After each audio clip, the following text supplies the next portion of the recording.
We had a wicket with the first ball yesterday. You've heard before where Brandon King was knocked over by Edwards. Edwards has had some byplay with Charles in his crease. And now to action.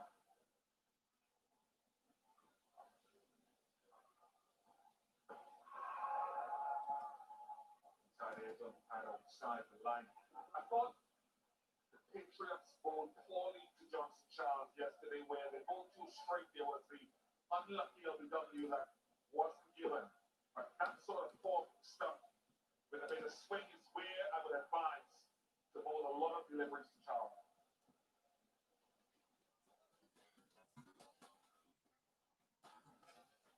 But the majority of his runs in that region.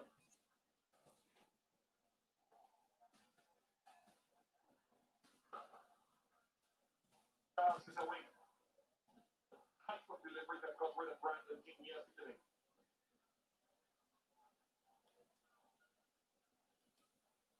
Manages to squeeze that one out. Brandon King wasn't able to do so. Just to underscore that point we were looking a little bit earlier with Shea Hope. Before I start off play. A friendly banter between these two. They'll play together at the international level at some point.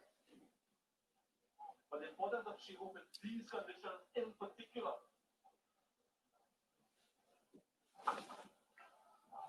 Very good. Very, very good in these conditions in Asia. Really excellent record. And you think that if there's anyone who can negotiate and navigate through not the ideal T20 conditions would be Shea Hope. So the Barbados Tridents will be hoping for him to bat very deep. Yes, static. Do you know what? I've only just realized that people are actually in the chat. You can tell that I've not done this before because I didn't even realize that people were there, and I'm just here watching it. Like, you lot aren't even there. Big up anyone who's in so far. I've not done this before. Usually, sorry, let me turn the TV down. Usually, for those of you who follow the channel, usually Nikhil would be doing this, but Nikhil is actually there live right now. He works behind the scenes for the Barbados Tridents. So normally he'd be the one doing all this, and Santoki and I wouldn't have to worry about it. But I told Santoki that I'd try and work it out today. So I managed to set it up, but I haven't quite yet worked out what to do next. So bear with me as I try and get my head around this. Quite a few of you here, though. So big up Kartikeya, big up Blake. I see you. Anyone else who's in the chat, you can comment in the YouTube. I don't know how you lot are. Is that a run out? What's going on here? One sec. Has Charles been run out here? They've gone up to the third umpire. You lot are probably a ball ahead of me as usual. Because remember, I'm watching this from my Xbox, so usually I'm at least one ball or two behind. So whilst I was trying to chat to you lot, I've just seen that something has happened to Charles. Oh, this is a shambolic run out. Oh, he's in. That's fine. Yeah, big up David. Yeah, the flag. Oh, wait, hold on. No, he's out. The bat's not down.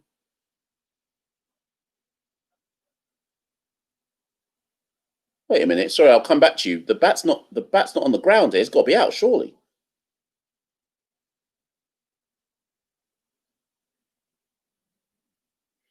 If an edge of the bat is down, doesn't the full bat have to be grounded for a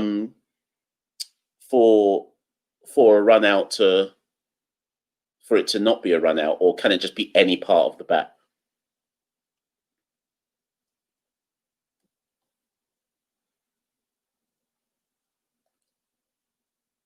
Are they saying not out? Interesting. I might have to put the subtitles on because I've turned it down so that you lot can't hear the feedback on the TV. But not out. Interesting decision that. So what I guess they're saying that part of Johnson Charles's bat was grounded. Oh, just over the line. What? The bat doesn't have to be fully grounded anymore. Must have missed that rule change. I didn't know that.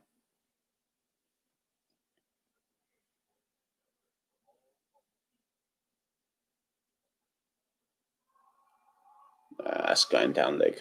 Hi, Renelle. So yeah, sorry. Hi, Andy. Sorry, I didn't say hi to you. Hi, Andy, and hi, Renelle. Big up yourselves. Blah blah blah, etc. I don't really know how to share this. I've shared it on the Twitter. Santoki is coming on, by the way. Once he found out that I was actually doing this, he was like, "Yeah, he's jumping on." He went out. He went out. For those of you who don't live in the UK, Santoki has been rinsing the eat out to help out thing, getting like £2 meals, like getting full three course meals for like £2. So he's been rinsing it. So he told me earlier on that he wasn't going to come on because he's out in Leicester Square or something like that.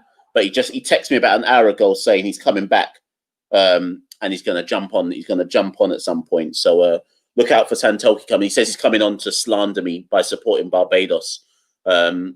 So we'll see how that goes. Anyways, we haven't even spoken. I mean, let's get into it. Big news: Dre Russ. Majib was brilliant, and Sandeep. I think I've been saying in previous games that getting Sandeep and Majib was the best thing Jamaica could do. You're basically guaranteed with Sandeep and Majib. You're basically guaranteed 8 overs for diddly squat, aren't you? And don't get me wrong, Barbados have a trio of spinners as well, but I actually think Majib and Sandeep are the best spinners in the tournament as a collective.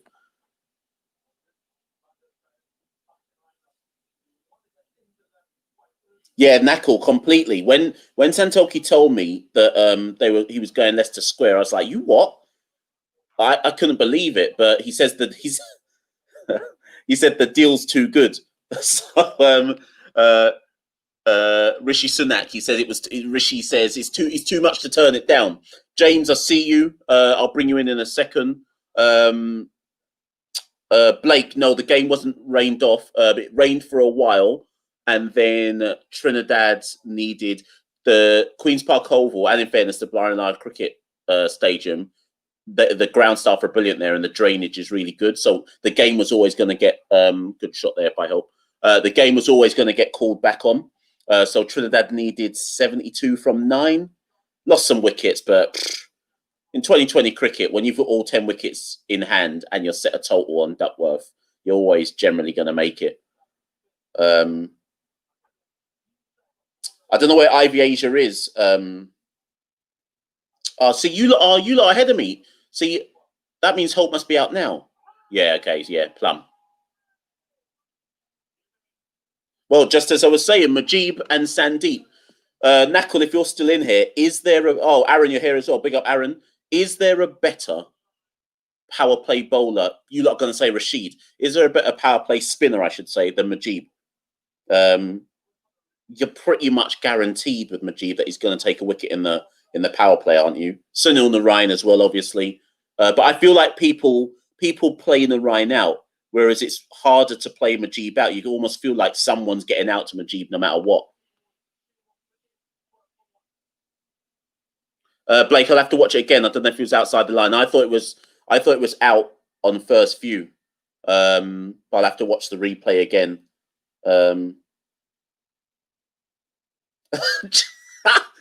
James, just see that comment. 90 quid, boy, mad. I hope the girl's worth it. Yeah, 100, David, 100%. You lot are just bringing in the comments, boy. I'm struggling to keep up. Simon, big up Simon Preston. If you lot don't follow Simon Preston, he's in the chat right now. Jamaican journalist, sports reporter, TV, everything. If you want to know anything about Jamaica, particularly football, but sport in general, Simon is your guy. Previously worked with the Tallawahs. If you listen to our Tallawahs episode leading up to the tournament, Simon was the guy we had on there. Recommend you follow him. Go find his Twitter. Simon, put it in the chat so people can go follow you on Twitter if they aren't already doing so. I'm so upset, Simon, by the way, about Calvin being picked by England. Jamaica is slow, man. Slow.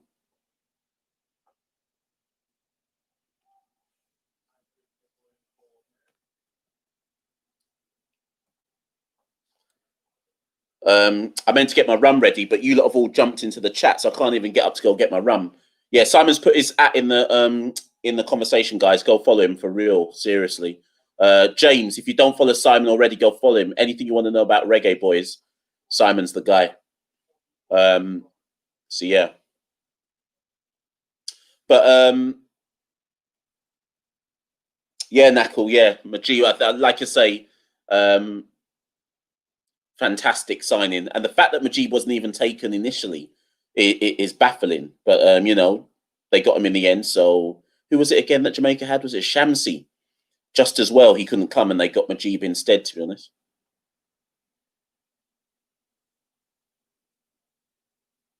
Yes, James. Of course you would be. I don't even know why I was telling you. Yeah. So sorry, I feel like I've missed some people's conversations. Yeah, Aaron. Sorry, you said Chris Green is as good as Majib in the power play. Yeah, I don't think Chris Green has been as accurate this tournament, you know, or people have been willing to go after him. That doesn't mean he's been poor, no way. I just feel like people have been willing to go after him more so in this tournament, whereas Majib, I feel like people put more respect on his name. Or maybe it's not even putting respect on his name, they just can't play him.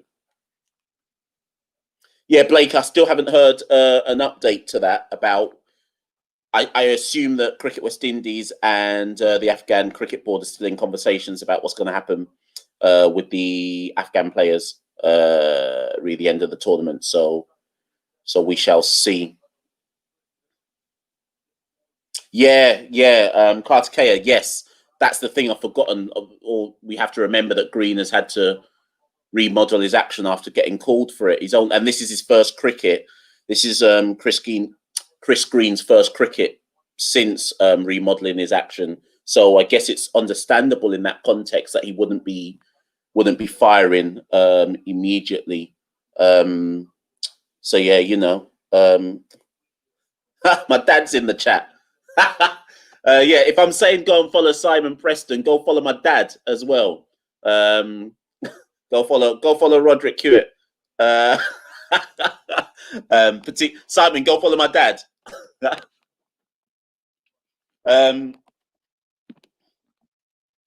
Yeah, sorry. So David, Dre Russ. So yesterday's game against Guyana, for those of you who are on the Insta live, I was going mad because Dre Russ was just hobbling through the game.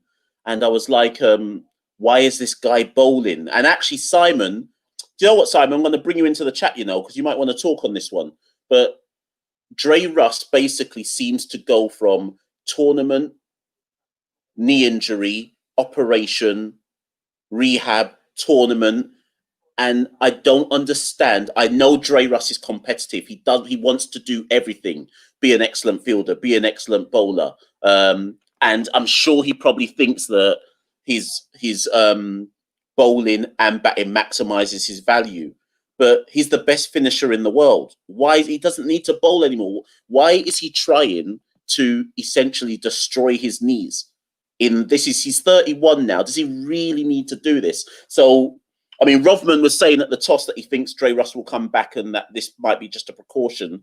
But come on, for those of you who watched Dre Russ in the World Cup last year, it was awful to watch. Somebody who wasn't fit, should never have been declared fit, just hobbling through, and yet still he wanted to bowl his 10 overs. I don't understand. Everyone bigging up my dad. Yeah, respect to that. So yeah. So let me try and work out how I bring people in here. Let me just, because I know I said I'd bring James in. So let me see what I can do here. Invite. Okay. You can invite. I also want to share instructions. Send this link. Oh, right. Okay, cool.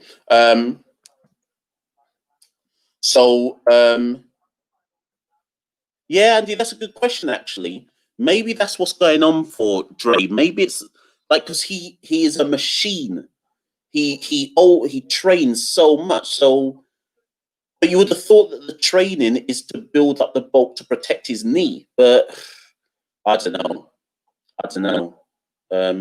Simon, if you're still there, when you were with the Tallawahs, was this never raised to Dre that look after your knees, man? You don't have to kill yourself with the bowling.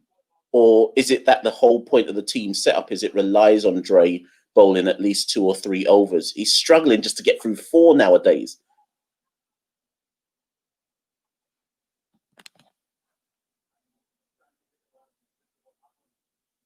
Sorry. So, anyways, I don't know who's actually watching the cricket, or I don't know if you're actually expecting me to give you an update, but it's 18 for 1.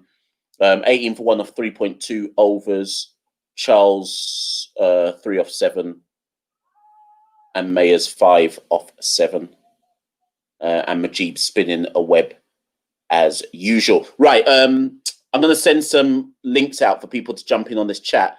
So James, I don't actually know.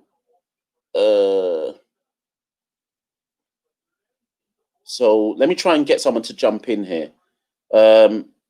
Simon, you ready? You ready to jump in? Or do you, sorry, what I'm saying, ready to jump in. Do you want to jump in? I should say. James, I know you want to jump in. So I'm about to send a link to you. And let me see if I can do it through this. No, I can't do that.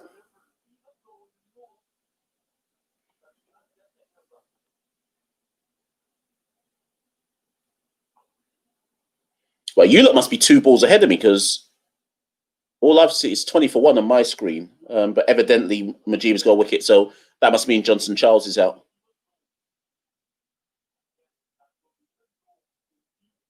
Okay, let me send some links. So James and Simon. Oh, yeah. Yeah, Johnson Charles out of his depth there. It's not his fault, though. Majib is too good. Right, so what am I saying? James and Simon, I'm going to send you a link to your... Oh, actually, I think I can do it through private chat. Private chat, how do... No, can't do that. No, ignore me there. I'm going to send it through... I'm going to send it into your Twitter messages. So bear with me. I'm going to just send that now. And that should be the way for me to get you in on here. So look out for a message on Twitter with a link. And if you click that, you should be able to jump into it. So James, I've just sent it to you, I think. And Simon, I'm just going to send it to you as well. Simon.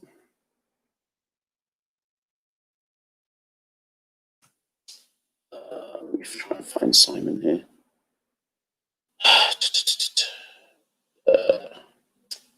Simon.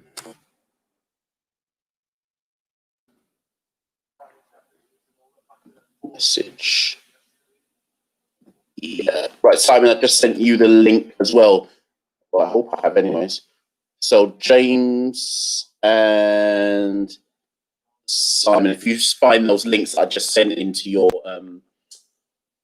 Twitter handles, Twitter messages, you should be able to jump in on this live, man. I need to add. I think I need to let James in. Yeah. There he is, man like James. Hello. How you doing, man? Yeah, I'm good, thanks. Do you know what's mad about social media, James? Is I feel like I know you, but this is the first time we've ever spoken. No, that's actually very true. It's the same for both you and Santoki, actually. my long lost Jamaican uncle. So for those, that 1 second, James. So Ian Best, welcome, Ian. Knuckles not here today, Ian, because I'm sure you know. Obviously, he's with the Tridents right now. Got that. Brilliant shot by Mays. Yeah, he's with the Tridents, so obviously you know that he's not here. Yeah, Knuckle, I saw that stat about Lamashane hasn't conceded a boundary in 3 games. Like I say, Jamaica, I can see why Jamaica are trying to chase so many games when we've got Lamashane and Majid basically going for nothing. Right, let me bring Simon in as well. 1 second. Yes. There we go. Simon Preston is in as well. YouTube thing is the way forward. The way forward for sure, yeah. For real. So for people who are watching, because not everybody will know, I don't know why I'm to the left of the screen. Maybe I need to move myself somewhere around. For people who don't know you two, James, if you go first, because a lot of people may have seen your name but don't actually know who you are, what you do. So, James, you go first, man. Yeah, I commentate on sport, write about it too, mainly athletics, a bit of football. Need to do some cricket writing as well, or something actually. But yeah, those of you who don't know, I'm Jamaican. Back in, I haven't seen enough of this tournament as I would have liked. But I was an avid watcher of the previous CPL, especially the first few editions. But yeah, you've just been recently writing for Eurosport, man. I've been reading them. How did that one come about? Yeah, that one was through Kick It Out, Kick Racing Out Football. Ordered me out with a couple, basically 2-week placements, something like that. And after that, they decided that they wanted me to, they want me to continue on now as a freelance contributor. So, yeah, because they're quite impressed. Yeah, as they should be. That about I think it was about like black content creators and the role in not just football but sport in general. Listen, that got shared everywhere. I was so shocked by that reaction. I think it needs a part 2, really. But yeah, I think it's been fun for me to do some writing because commentary's been my main thing. I mean, I'm on a training scheme with BBC at the moment. And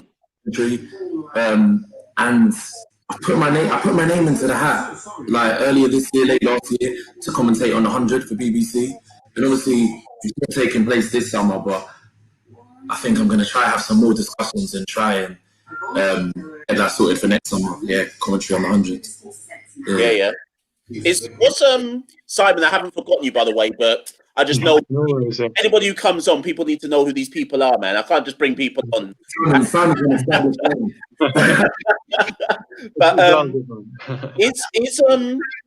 is athletics your first love, James, or did you just happen to fall into that one? I say athletics, cricket, football, that trio have always been my main loves in terms of sport and what I've followed since young. And I think athletics was just convenient. That's how I ended up down that route. But I think that I probably followed cricket and football the most, really. Yeah. And that's probably where most of my interest lies. And I think with cricket, there's much more to talk about when it comes to commentary and stuff like that than, say, athletics. And you've got a lot of space, say, between overs, between deliveries, to add some more input. And I enjoy the stats side of things a lot too. Yeah.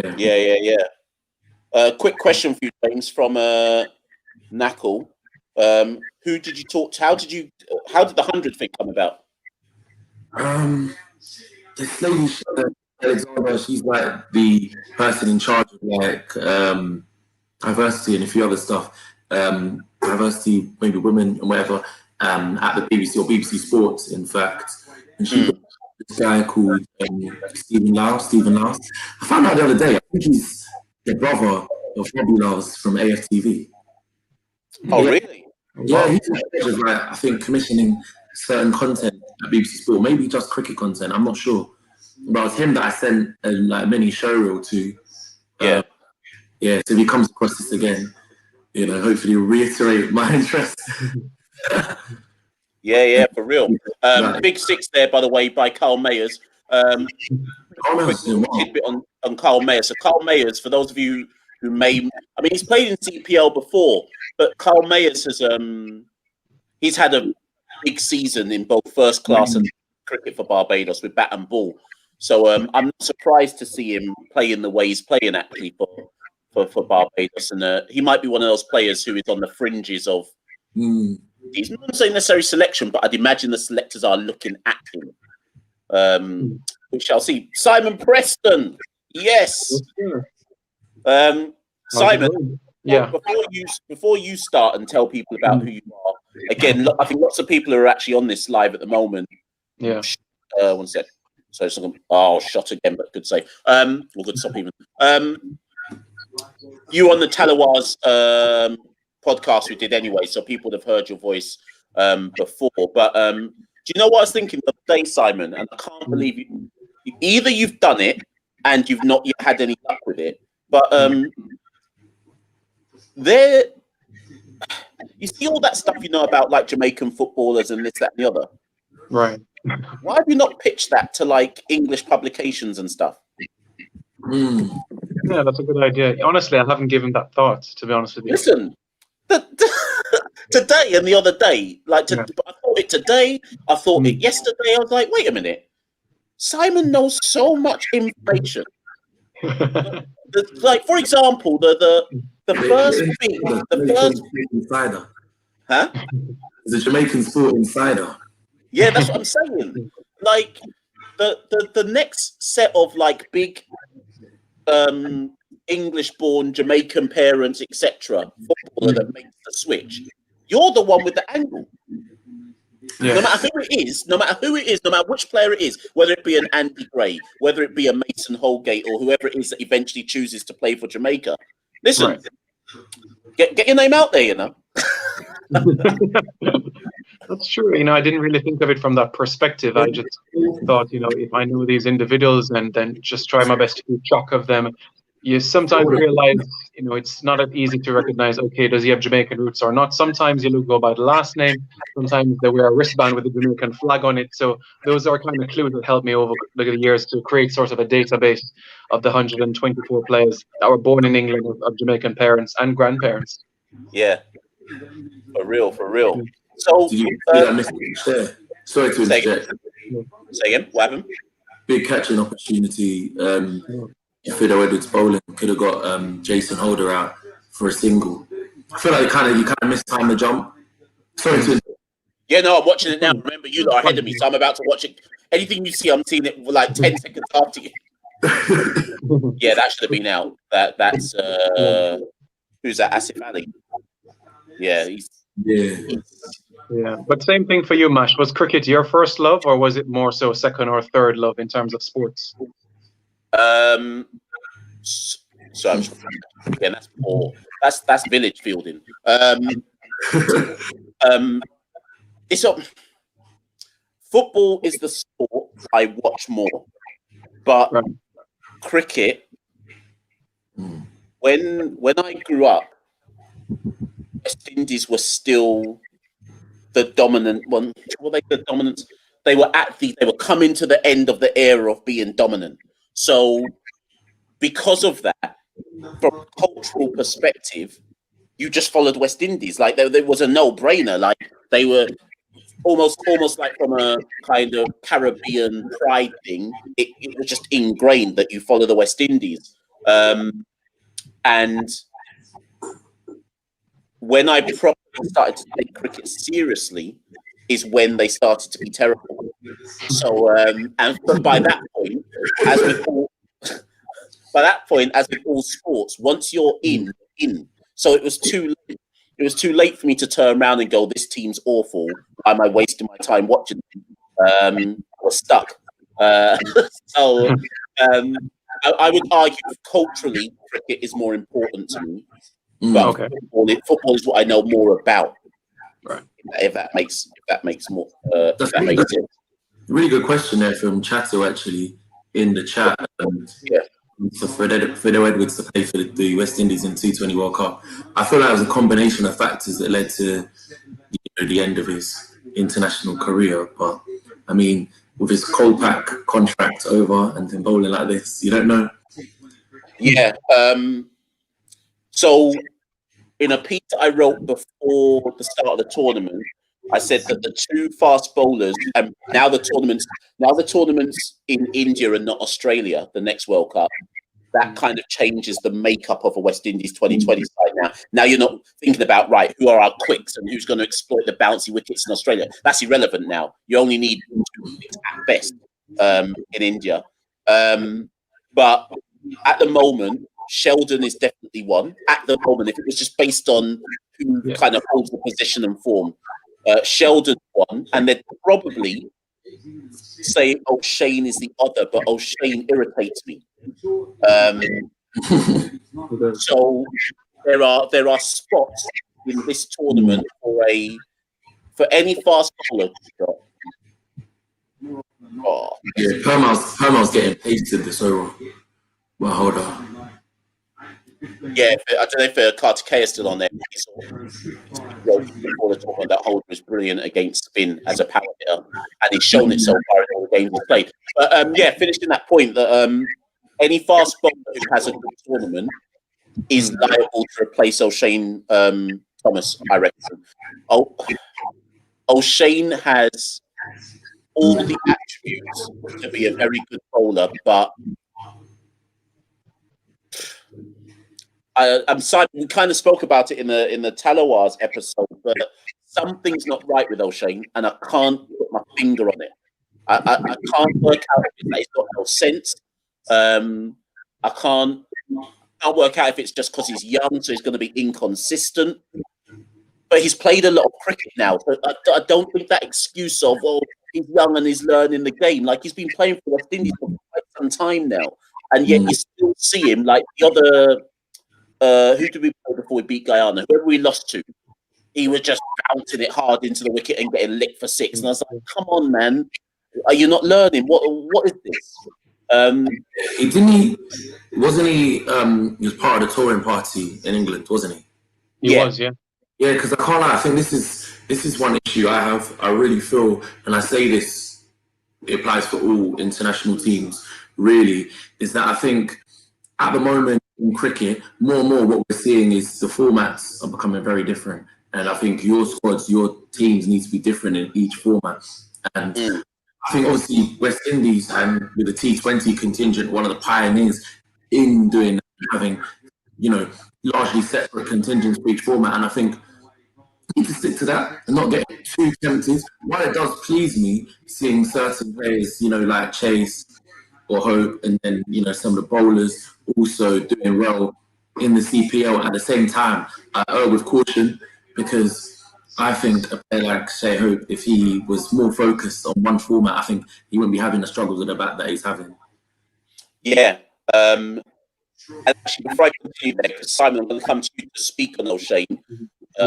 Short there. But a couple of people raising points about O'Shane. So, Atil's saying, and O'Shane's got an IPL contract. I know, I'm shocked. I don't think he'll play very much, but obviously he has got one.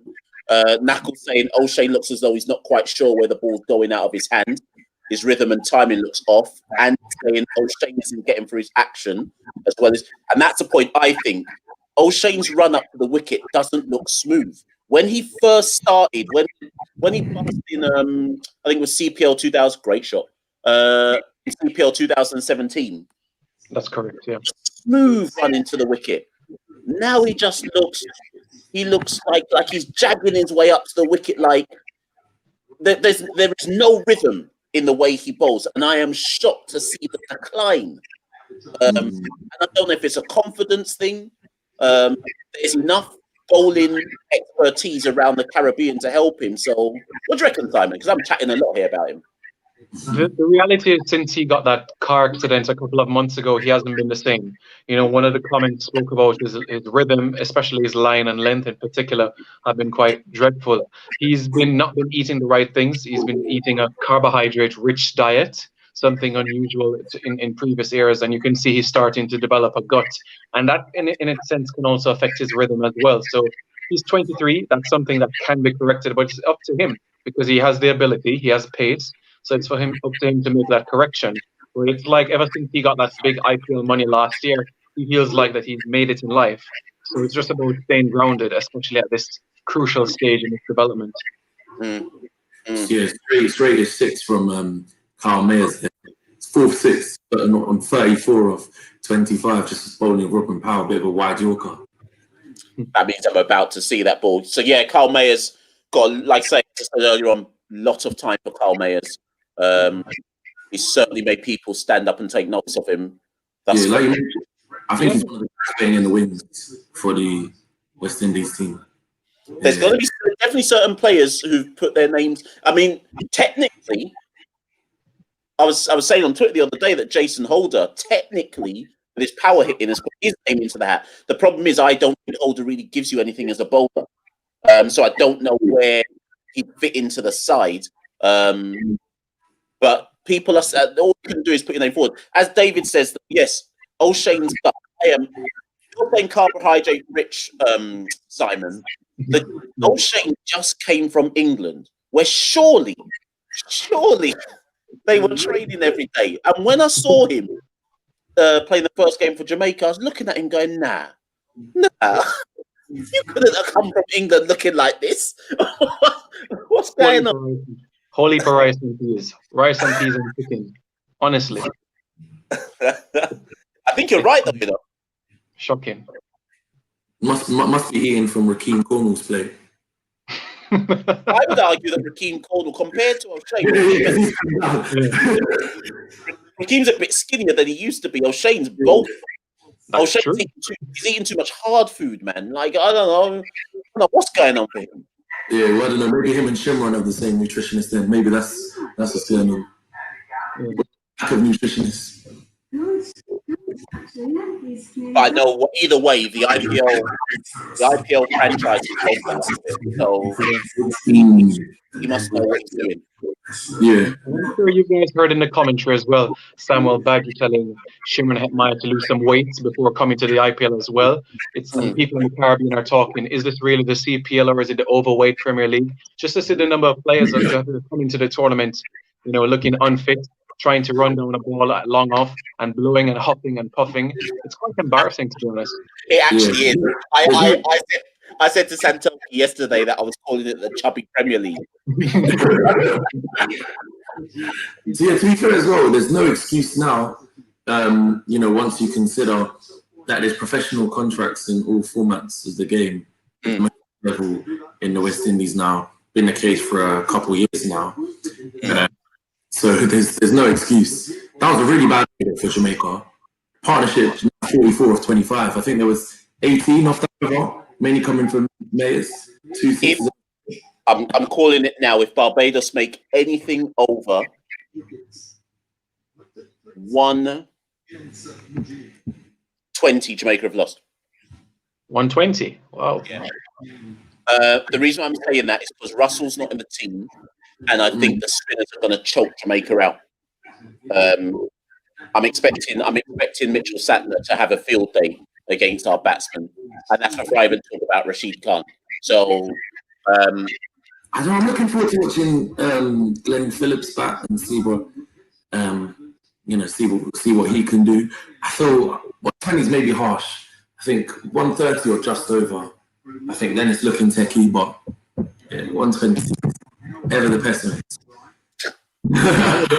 The only thing you could say in Tallawah's favour is it's an evening game, so they're batting second for the dew factor. So hopefully that should cause some problems. But I agree. I think anything over 140 would be a big challenge for the Tallawahs. Chadwick Walton is under some pressure. He hasn't got to double figures since the tournament started. So this has to be the game where he steps up, or else changes.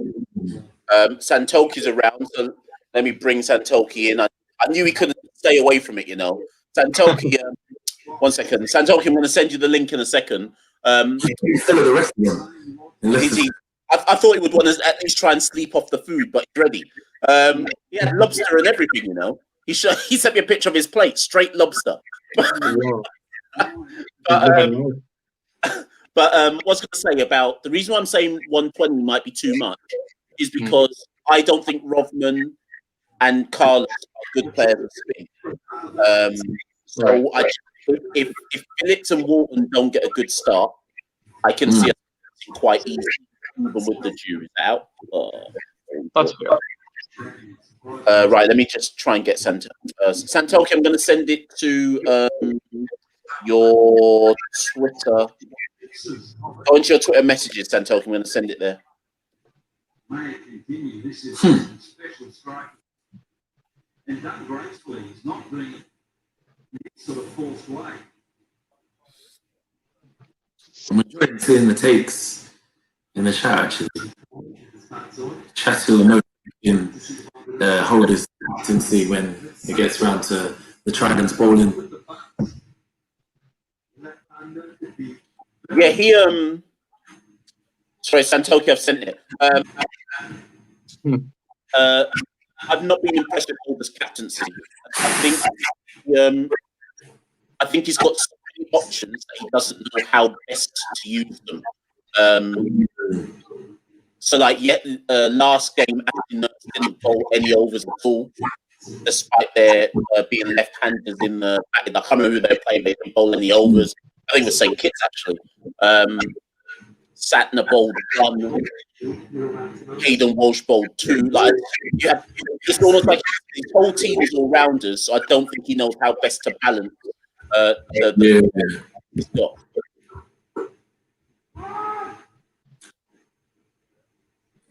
Yeah, they need to bring on Lamashane here because the seamers are really not doing their thing for Jamaica.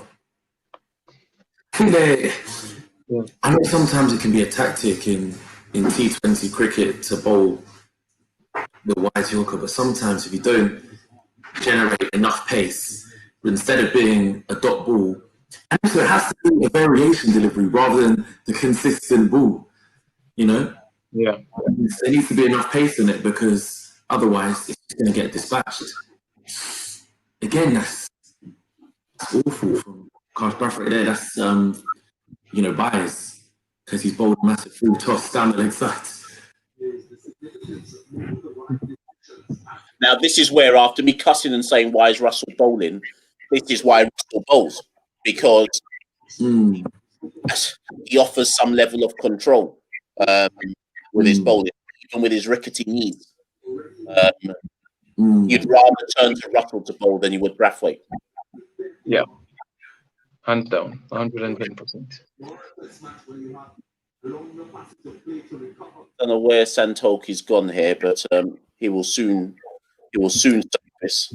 I thought he's probably trying to join the live feed from the restaurant.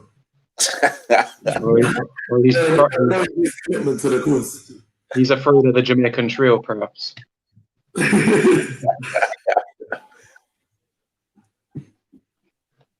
Or he's seen Smayers and Holder having a field day, and he's thought, I've got to get to roasting these 3 ASAP. Look at this guy. Yes, yes. This Santoki, if you're in, this gives me this allows me to go get my juice and go toilet. Take over from here. We got James in the house. Do you know what I was saying to James earlier on? I've never even seen James before properly. I thought he was a catfish, No, I was gonna say, I was having a nice little meal with my partner, and then I saw 3 Jamaicans had taken over the channel, so I had to come through. How's the match going, lads? Barbados looking good. Carl Mayer's in form. Looking very, very good, yeah. I think now that Sandeep is finally coming into the attack, hopefully the tables will turn, and Fiddle Edwards having the 2 overs to spare, possibly for later on at the depth. That will be handy and, preventing the floodgates from opening too wide this innings. Definitely. I think if Barbados can put anything above 130, 140, they've got a good chance to defend it. Because Jamaica, the batting, I'm not so sure about them. Well, how was the lobster, by the way?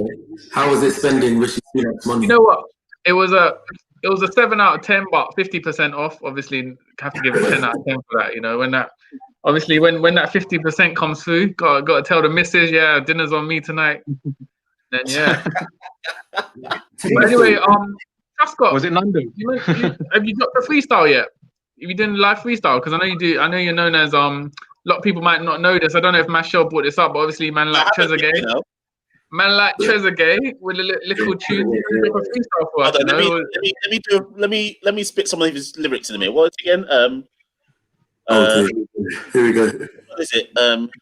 What is it called? Jump back, not jump back. Jump back. Bounce back. Sorry. Bounce back. Yeah. Bounce back. Trezeguet, bounce back. Hey, you lot, if you don't know, James, where's my phone? Go look up James on Spotify. Bounce back tune. Listen, James has got his hands in everything, man. Journalist, athletic, football, rapper. What don't? I've got a gift for you guys actually. Within the next few, maybe depending on who wins the CPL, I've got a soca song with this St. Lucian duo. You could, something that you could potentially use as part of your coverage in the future. And You say soca? Yeah, soca song, St. Lucian, with these St. Lucian artists. They're on a hook. And then slow dancehall EP with my brother. It's a joint EP. He's called Ochi. So that's going to come literally within the next couple weeks as well. So, okay, well, we're definitely going to feature it on the podcast. And actually, I better tell you something. The other day, Santoki said the biggest slander to me I've ever heard in my life. He said that when dancehall comes on, he turns the music off and walks away. Listen. He said it's the worst music night around. You know what? Yeah, the first time my mum played me Bob Marley, yeah, No Woman No Cry. After the first line, I turned it off, bruv. Right. I've never gone back. I'm joking, but Matt, I was just saying I was enjoying a nice dinner with my missus, and I saw that in my absence you pulled in every Jamaican you could find to take over the channel. I said, listen, I can't stand for this today. You know what? I was wondering when you said I'm jumping in, I was like, hold on. He must have something planned. When I saw you brought Truscott and Simon Preston on like Team Jamaica, I thought, you know what, I had to fling the table. And run back home to jump on this stream, because cannot have this slander, man. But anyway, how's the game going for you guys? Simon, Machel, how's it going? Looking so far for Jamaica? I think Barbados are going to win. Oh, wow. Simon? Yeah. I think if Barbados gets anything over 140, then they win the game. Anything over 140, they win the game. Yeah. That's literally what I just said. Carl Mayers is looking in good form. Yeah. The game for me looking like Jamaica need to take 2 quick wickets minimum. 1 second, actually. Anybody who's on the chat at the moment, by the way, you can jump in. Just let me know. I have an opinion whether I don't know who's on there at the moment. In fact, is there a way for me to even see who's so if you want to jump on, just give me a shout, and I'll send you the link and whatnot so you can jump in. Truscott's pulled for the Rubicon, you know. Is it the purple one, passion fruit? Yeah, passion fruit. It's not my typical option, but rather than rum shot diaries, no shot diaries. Man went to and they got the Rubicon, £1.20 carton. You know what? This is the first time I've seen Truscott on camera. I've known Truscott on Twitter for maybe like 5-6 years. I think my whole time on Twitter, I have known Santoki. Yeah, my whole time on Twitter, without. And I've never seen him face to face. Oh, Simon's leaning back there, got that comfortable position. Yeah. It's 5:30 and the work's all done, so yeah, might as well kick back and watch the game. Yeah. Definitely. Well, you lot don't sound too confident about Jamaica's chances, to be honest. What's going on? It's because we know that we can't play spin, man. That's the reason why. A combination of not being able to play spin and no Andre Russell means if they haven't.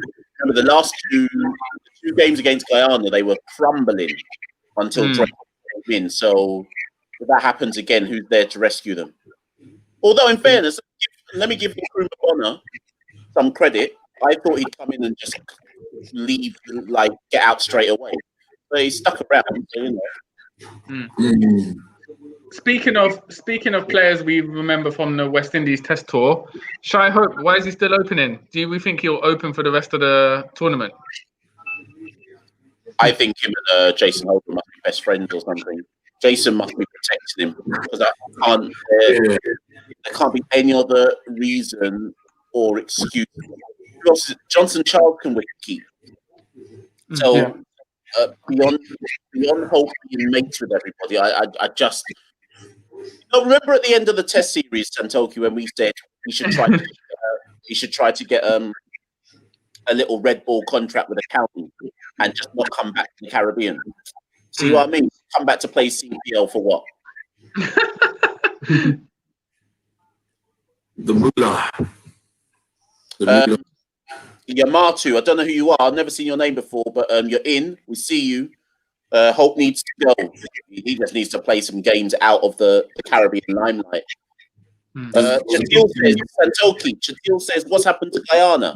Their batting has been criminal when it's supposed to be the best on paper in the tournament. Listen, well, obviously, the opening pair, Brandon King, who we actually interviewed today, Brandon King and Hemraj, they haven't been firing off as they would have last season. Hetmeyer's shown flashes, but obviously, he's obviously been on a roti. We can tell that for sure. On a lot of size, which is affecting his game. Do you know who I'm really disappointed with though? Shafane Rutherford. When you think, he got an IPL contract, and he's not a big name. Has he got IPL this year? No, I don't know about last year, innit? So Last year, so he's obviously reached that level where he's considered a global star in T20 format. He's not a bigger name as Hetmeyer and Poran, so he's kind of gone under the radar, but his performances have been terrible so far, in my opinion. Bowling wise, can't really fault the bowling. Naveen Al-Haq's been great for us. Tahir and Green been reliable as usual. So the bowling's doing the goods. As we saw against Jamaica in the first game, they've defended low totals. It's just the batting I guess it's what happened when you have a young batting lineup. They're prone to having inconsistency. I mean, it's well fielded. Not to give away our interview with Brandon King today, though, but it was interesting, Santoki, to hear Brandon say that Shoaib Malik was a big miss for the side. And Brandon was basically saying that Malik brought everything to the team. Leadership, batting, bowling, someone for the youngsters to talk to. So I think it really shows that Malik is a much bigger miss than maybe even we had realised. Yeah, definitely. I think obviously Ross Taylor can match Malik in terms of experience, but I'm not sure Ross Taylor is that kind of leadership type of guy. He's just like a senior guy, but I don't know about his leadership qualities. So I don't know if he's having the same effect on the young players in the team. But Simon, James, what's been your opinion of CPL so far? What do you think of the quality and kind of matches you've seen so far? In terms of the actual quality, it's not the same standard like previous seasons, but I'm just excited that we actually have cricket going on compared to where we were 3 months ago, where we're even doubtful of actually having cricket in the region. I like the fact of having double headers. It kind of like whets the appetite for what is to come for the rest of the tournament. But for the whole tournament is concerned at the different teams, a bit lukewarm in terms of the overseas talent that are on store. But I'm really happy that the Caribbean players are given that sort of opportunity ahead of what could be a quite busy 12 months ahead leading into the World Cup next year in India. I agree with Simon about the double headers. That's something I enjoy. Holder's gone by, he's caught in the back of bowling. But I mean, personally, I think the quality of overseas players in the CPL is something I enjoy. With that being slightly more, I think it gives certain players a chance to make their name as a team start in the CPL and progress to say, the IPL or the Big Bash.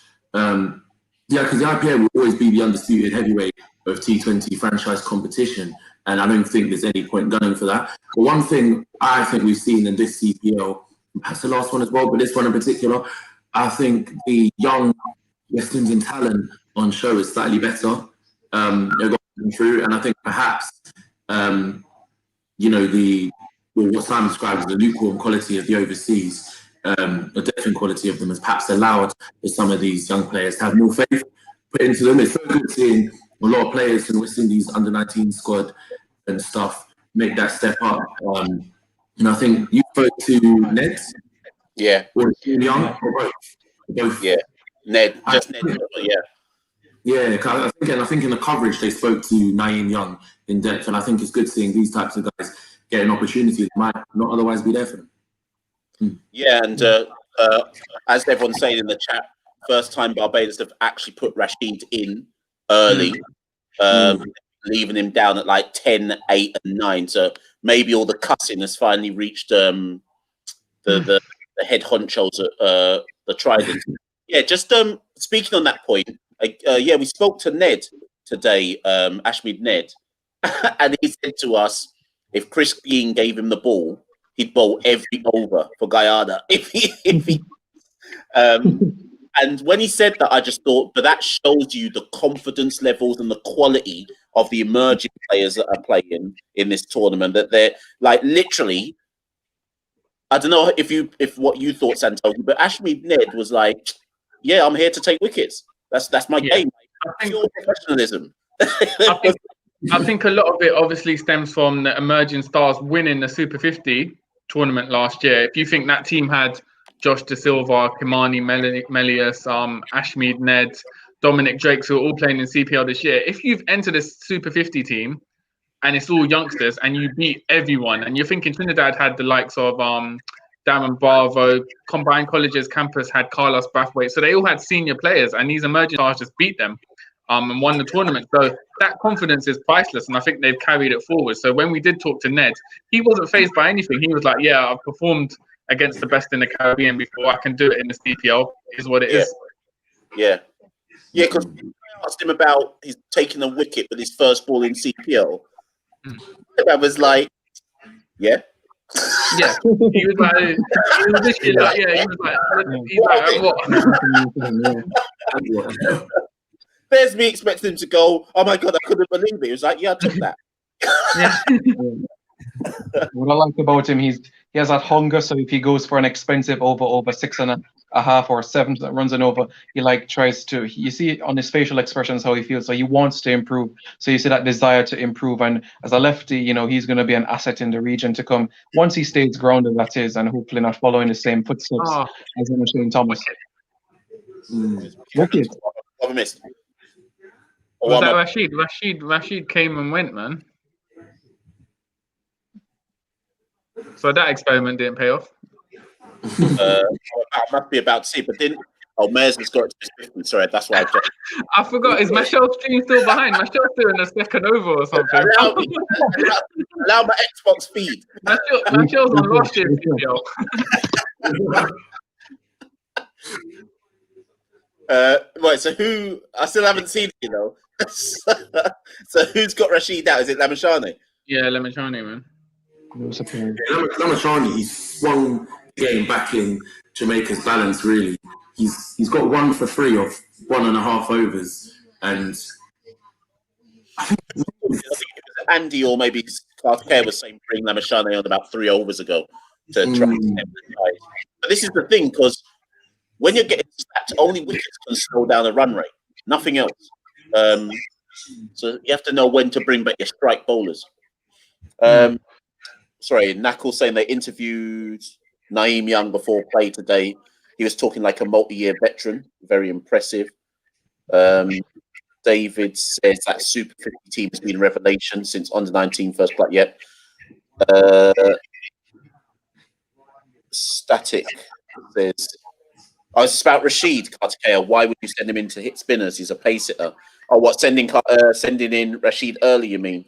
But that was the point. At least it failed quickly. It's not like he's 2 balls. Innings.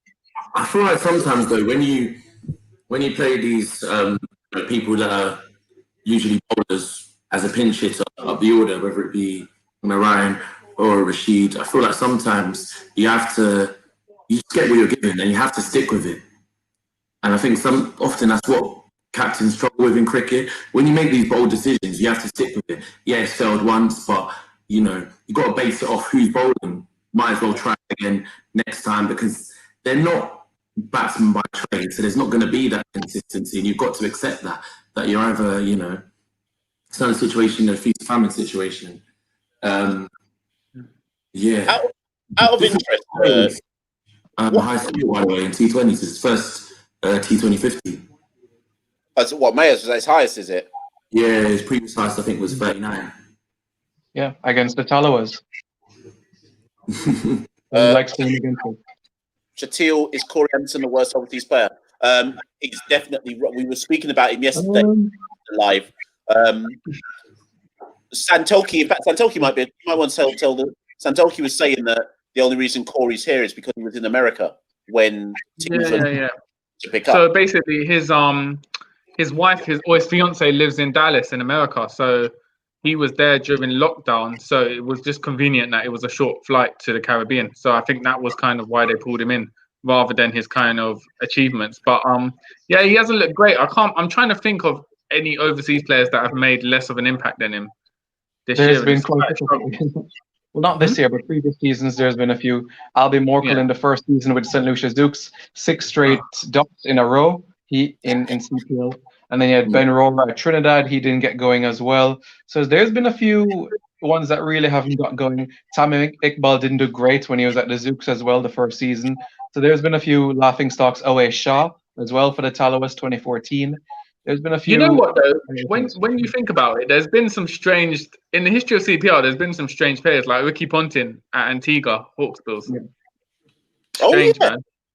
Actually, strange. When you think about it, there's been so many unusual guys, especially because when CPL started, it was basically so many veterans coming in. I think Guyana Amazon Warriors had Brad Hodge, Chanderpaul, Dilshan. So it's kind of, at least now it's moved more towards youth development and you're seeing a lot more exciting young players. But when it first started, the first 2-3 seasons, you had all sorts of players coming through. Anderson. Bold. Clean bold. Yeah. Bold. I ain't seen it, but yeah. That's no way to his argument, yeah. All right, so that basically settles the Anderson worst overseas player debate, I think. He's got clean bold. But again, I go back to my point. Are Majib and Lamashane the best bowlers in this? They're what hold the Tallawahs together. They basically bowl the Tallawahs into a position to be able to chase things down. Anyhow, this Tallawahs bowling lineup was like last year's shambolic one. We'd lose every single game. The power hitters. Bold, yeah. I just seen it, guys.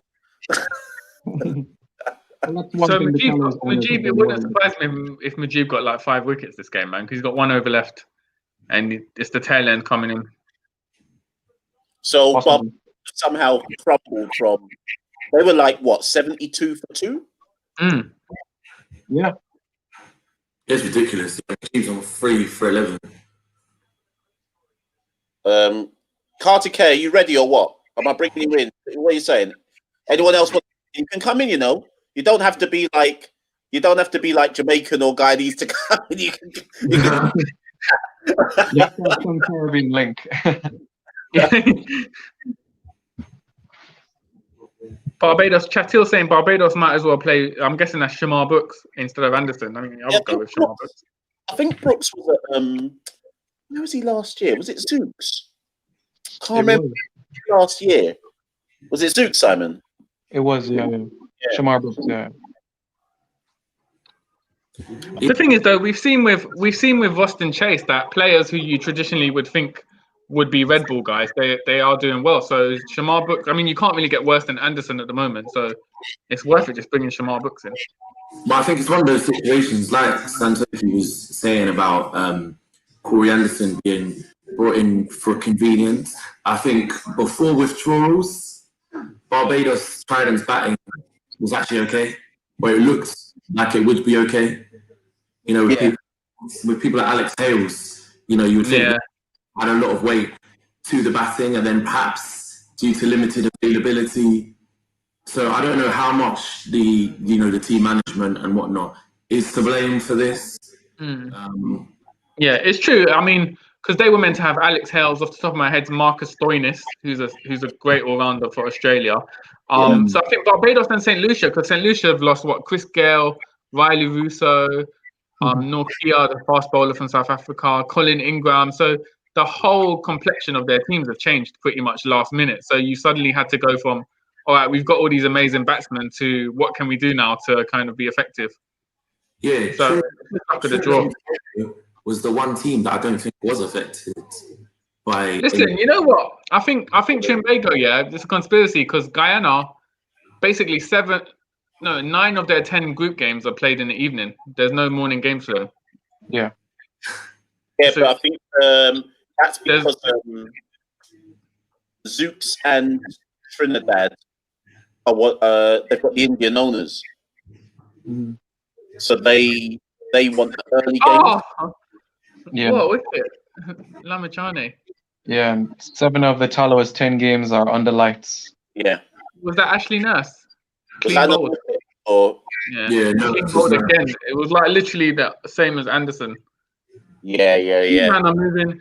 Barbados are batting like Jamaicans today. You know, just swinging at everything. Listen, what have we said, Santoki? For every Barbados game, we've said the same thing. They've got an entire, apart from Johnson Charles, an entire team of all rounders. They still, after what's this, game 5 for them or game 4, 5? They still don't seem to know what to do with their team, how to structure it,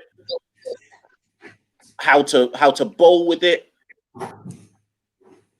Yeah, mad. Was going to say, so Simon, actually, when we spoke to Brandon today, actually, good you, Brandon. But I asked him about, was he disappointed that he didn't make the England tour?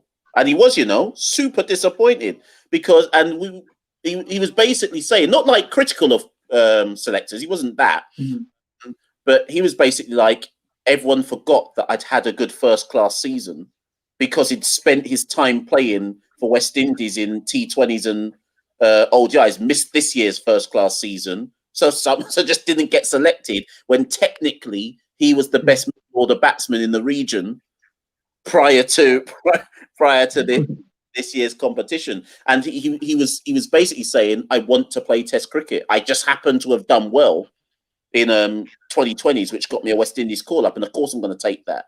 But Test cricket is what he wants to do. So, yeah, to be honest with you, growing up, especially in secondary school or high school cricket in Jamaica at Campion College, the red ball format is where everybody thought that he would make his impact. But I guess the evolution of the game and more opportunities with the white ball format has given him this opportunity to elevate himself. But definitely speaking, the 5-day cricket, the 4-day format regionally is definitely where you can see him thriving, and the performances as he has been doing. It wouldn't be a surprise to anyone to see him involved in that 15-man squad to go to New Zealand later this year, or when England comes to the Caribbean next year. 100%, 100. That's why I just said to him, "Come on, you must know it's coming." Inevitable. Yeah, has to be. I also told him that he should start a dancehall career, but but he didn't want to. He's intelligent too. He knows he has the senses together. He's a bookworm as well, so he's quite an all-rounded individual. Nice guy. Right, Carter Kerr and Brick Win. I've just sent you. Is Carter K is Jamaican as well, yeah, right? No, it's Guyanese. No, it's a Guyanese. You. I just sent you the link, Carter Kerr. I don't know how this works though. When you can, I'm going to try something. It might be a bit mad here. Oh, by the way, Santoki, the next time Jamaica plays Guyana, it'll be this scoreline: 3-1. 3 of us, 1 of you. Right? What are we talking about? Football? Yeah. Listen, you know what? When I saw that World Cup qualifying schedule for CONCACAF, we have to play about 100 games just to get to the same group as Jamaica, I think. I didn't even realize there was a round after this initial round. Listen, when I saw that we had to play Bahamas, all these teams, man, I was thinking, you know what, man, like, I'll take a 3-1 because it means we would have got to the same stage to play Jamaica at this point, but it is what it is. To be fair, I don't know if you guys have been following the mess that Trinidad have been in. They've taken FIFA to court and stuff. But anyway, we'll talk on that in a sec. Kartikeya, are you how's it going? Are you Jamaican or Guyanese, Kartikeya? Come on, man, the Guyanese guy. I'm supporting Jamaican. You know that, right? Oh, me too. We're bringing. So go on, Kartikeya, you said you want to speak on Barbados Tridents. How are you feeling watching this performance? Yeah, so I think Marshall asked me yesterday. He was like, how do you set up matchups when you have, 8 all-round? players in your team. Right. Okay. And I don't see any of the franchise which has done this, So just in theorization. But to do that, the prerequisite is getting your role right for every player, right? And they have no clue what each player's role is because, like I said on the chat, Rashid Khan, he's a pace power hitter. So he should either be batting in the power play or at the death. So why on earth are you sending him when Mujib and Lamichhane are bowling in the middle? Spin power hitter. So yes, 100%. Yeah. You're essentially wasting Rashid up there. I know he got out quickly, but then the value he could have added at the death, you're losing that. So wait, would you pinch it with Rashid and open? Make him open or not? I wouldn't mind. Yeah. Yeah, I wouldn't mind because you're going to see more pace in the power play, right? So he wouldn't get fed spin up there. So then, or you could argue he can come and hit the. Yeah, you could. Yeah, come on. We're all cussing the Barbados team, and to be honest, I still said if they get over 120, they'll beat Jamaica. But what would you do? What would you actually? Just forget the bowling. I think the bowling takes care of itself. Although Holder's not using them correctly, how would you schedule the batting lineup?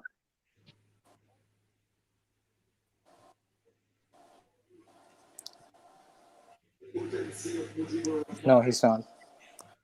But if I make a scramble. Okay, so I'd start with Charles, obviously, and then you have two options: you either open and pinch with Rashid, or you bring in Mayers at the top. So then, can you hear me now? Yeah, go for it, man. Right. So you could have opened with either Rashid as a pinch hitter. Yeah. Or you could have opened with Mayers because then you get the right hand, left hand combination. And then at 3, I'd bring in Graves. I think Graves had a good Super 50, didn't he? So for the emerging team. So I'd bring in Graves at 3. And I like Holder at 4 because, like I told you, he's a good spin power hitter. So I let Holder play maximum spin in the middle overs. And then the rest is flexible. So you go based on the situation, right? So you can bring in Reefer or Nurse or Rashid depending on... And I also don't see why Naeem Young hasn't gotten a chance to bat because in World Cup. Oh, yeah. Good point, actually. Yeah. Is he in the team today, actually? I didn't even... Is he playing today? So... Who's that? Is Naeem Young in the side today? I don't know why Young's batting at 10. Yeah, he's wait, would you drop Naeem Young? Yeah, Naeem Young's playing today. So why on earth are they shoehorning him as a... Yeah, it's possible Jason Holder just giving the players a chance to swing their bat. Say that again, Sam. I'm thinking that Jason Holder is probably rearranging the order and giving them the more experienced players an opportunity to swing their bats. Perhaps a lack of confidence in Young right now, but he should be given the opportunity for sure. Yeah, I missed the first part of the game. How did my Guyanese cousin Veersamy Pamal play? How's he been this match? He got slapped up. So why is he getting slapped up and Mujib and Lamichhane are doing so well? What's the theory behind that?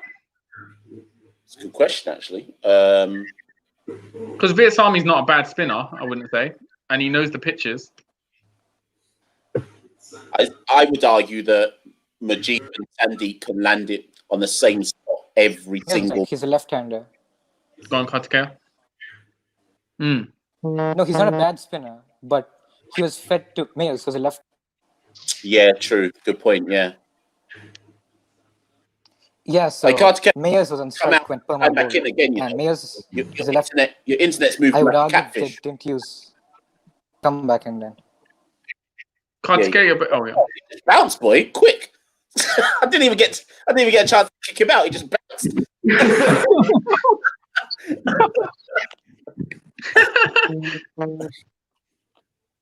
Wow. So what are we saying? You still think Jamaica haven't got a chance in this game, yeah? No, we've got a chance now. Mayer's take it away though in the last. Still a lot of balls left. I feel like 120, 130 is back on though. Yeah. Yeah. 100. Chandler have built it back up a bit more. The thing is, Barbados have obviously going to come with Santner, Hayden Walsh Jr., all them guys, Rashid Khan. So I don't know how well Jamaica's going to play. It's down to Glenn Phillips as usual, I think. Andy Darby said that Paramount lacks the variations. Chatfield said that drags at least one delivery per over. I personally, I've seen the occasional loosener from him. I think, he knows the surfaces and all that. I think the likes of Sandeep and Majib, though, when you're on the circuit as a T20 journeyman and stuff like that, I think you've got that adaptability and that consistency. I prefer their action as well from watching them. Further action. I feel like Paramount, it's not as angled as Tahir, but listen, I got four Jamaicans out here slandering my boy Permal, you know. I'm gonna back Permal. He's just having a bad day at the office. Maybe the roti wasn't good today. He's not feeling it, man. So he'll come back. It's not too bad, you know. 7.5 economy rate. It's not bad in the grand scheme of things. So it's all right for today. It's not his usual high standard, but it's okay. What do we think of Fidel Edwards? How's Fidel Edwards been for you guys this tournament? 38 years old, still pounding them in. I'm a bit surprised at his return, to be honest. About whether he could play himself into contention for a World Cup spot. He still looks amazingly fit for a 38-year-old. And part of it's like Fidel Edwards in the World Cup T20. If Chris Gale can go at 42, then Fidel Edwards can go. So Michelle's been calling for Chanderpaul in the test team, yeah? Fidel Edwards leading the pulling line. You need to sign off, man. I'll take over this chat. Let's get in here. Carl, hoping it's going to come back in the mix. Carter Kerr had enough. Seriously though. Carter Kerr has put no respect on that. Dropped catch. But yeah, no, Carter Kerr wasn't having that, Michelle. Fidel Edwards, you know, 2021 leading the line for West Indies. Carter Kerr just bounced. Look at Fidel though. Doesn't he look very, very fit? He's probably the fastest bowler for his age I've seen. Yeah, I accidentally left. I don't know why. They just dropped a catch. That was sitter. Was it Walton? Chadwick? Yeah, it was Walton. Wait, so hold on. If you're saying no about Fidel, you're not saying no about Dwayne Bravo though, and he's the same age. No, he's not. He's about 3-4 years younger. Bravo's 37. Bravo 37. Yeah. Yeah, get rid of him as well, innit? Like, good little guy. No, I'm joking. But I think it's just because Fidel Edwards has been out. Bravo's still playing IPL, the pinnacle of T20 cricket, on a regular basis. Fidel Edwards, aside from this tournament, he's been playing for Hampshire. We don't know the levels that he's coming with. He might just be having a good tournament. I mean, if he could prove himself to be consistent across more T20 matches, I guess so. But he'll be 39 next year for the World Cup. It's not going to work. So Fidel was amazing in the power play for Hampshire. Yeah. So he was an amazing new ball bowler for them. So he was. Bear in mind for Hampshire, he was mainly playing. Truscott. You support Hampshire, innit? Yeah. Truscott's like, listen, Truscott's ride or die Southampton guy, you know. That's very, very good knowledge, you know. I don't even know how you know this. What do you mean, bro? Because you support Southampton Football Club. Oh, okay. Right, I'm glad you can see. Can you see that? Yeah. I just worked out now how to do it. See, when the keel's not here, I'm really just working these things out. But Aaron, I was going to ask Aaron how good was Fidel. Like Hampshire, by all accounts, didn't want to lose Fidel for this season, and I don't think it's ordinary. If you have CPL is the number one requirement to get selected for West Indies T20 team. The bowlers are not set in stone. If Fidel Edwards is still physically fit at the age of 38, 39, and what is it that the West Indies fast bowlers struggle to do? Bowl Yorkers. Fidel looks like he at least knows how to do that. So, Michelle, what's your bowling attack for the India World Cup? Yeah, Fidel Edwards, Jerome Taylor, I'm not saying I'm picking Fidel. I just see that he's Michelle's got Chanderford opening at the T20 World Cup, you know, Pinchot.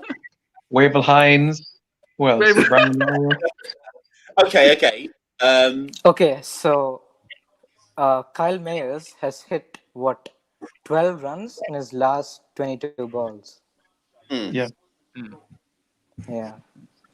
He's Well, he feeling the hasn't pressure been- though, because the wickets are. The wicket's been tumbling all around him. Yeah. Yeah, see, look, Chatil has said, considering Alzari's not ready, correct, and Jamar Holder's still young and won't get picked, Vidal is actually a great option as he goes for 6. What about Jaden Seals? You know what? Would you guys, let's hear this, yeah? Would you guys pick Chris Gale for the T20 World Cup next year? Bearing in mind he'll be 42. Yes. Preston's going, that's a definitive yes. Truscott, what are you saying? He's on my 15-man squad. I think he needs to at least be there as an option. I think. I'm not saying he's, dead cert for starting for the 11 that plays each game, but I think he needs to be there as an option, yeah. Michelle? If the World Cup had happened in Australia, I was picking Chris Gale to open no matter what. A year from now, a lot of it I'm now saying is dependent on performances and if he's still physically fit enough to do it. But even if he had poor performances, he's traveling in my squad as the vibes man. But come on, Carter, what do you think? On a serious note, though, why I'm saying that is the level of experience he brings. So there are 4 openers in contention to go to the World Cup for West Indies. Simmons, Lewis, Gale, King. May himself out of contention. I don't know. The bad CPL right now. Okay.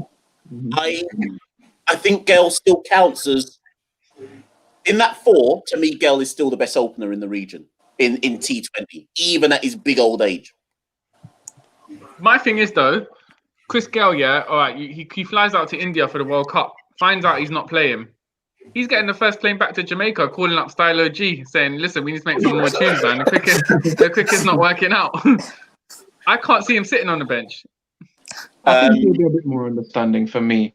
He'll understand that you have a game every 3 days and his body's not going to be able to manage that. So I don't think he'll mind sitting out in a game as long as it's one where it's not of a crucial must-win importance. Yeah, 100. Yeah. I 100%. And as Marcel was saying, all the other openers are probably playing themselves out of contention because King's had a bad CPL. Simmons hasn't got going. Cornwall hasn't got going. So Evan Lewis is fixed. So my assumption is Evan is taken up one spot. So I think the other one's up for grabs. I think Evan Lewis is a certainty. Evan Lewis walks in. Lord have mercy. What just happened? Horrendous ball from the referee. That's horrendous. Carlos 6 is from bowling me. trash. Oh yeah, in Trash.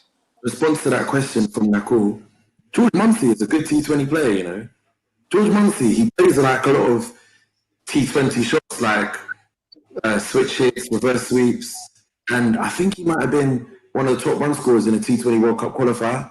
Good strike as well. And I know the overseas player situation means a lot of Irish and Scottish players are having to play as overseas players to this T20 class, so whatever it's called. See, I think Munsey's a good signing, because our batting is atrocious. Hampshire's Good. bad. A few questions coming up. Wouldn't you open with Narain for the West Indies? So I've just seen that 6 that James was talking about. Yeah, Carlos has just come out. Nonsense. Let Rodman power bowl rather than Raffrey. But yeah, Narain, no is my answer, but Narain shouldn't be left to come in at number 9 for the West Indies. I think they do need to look at where Narain is batting. Remember, Narain hasn't played for West Indies in a long time because of his finger injury. So if you're picking the West Indies 2020 side, you are wasting Narain in the batting order if you let him come at number 9.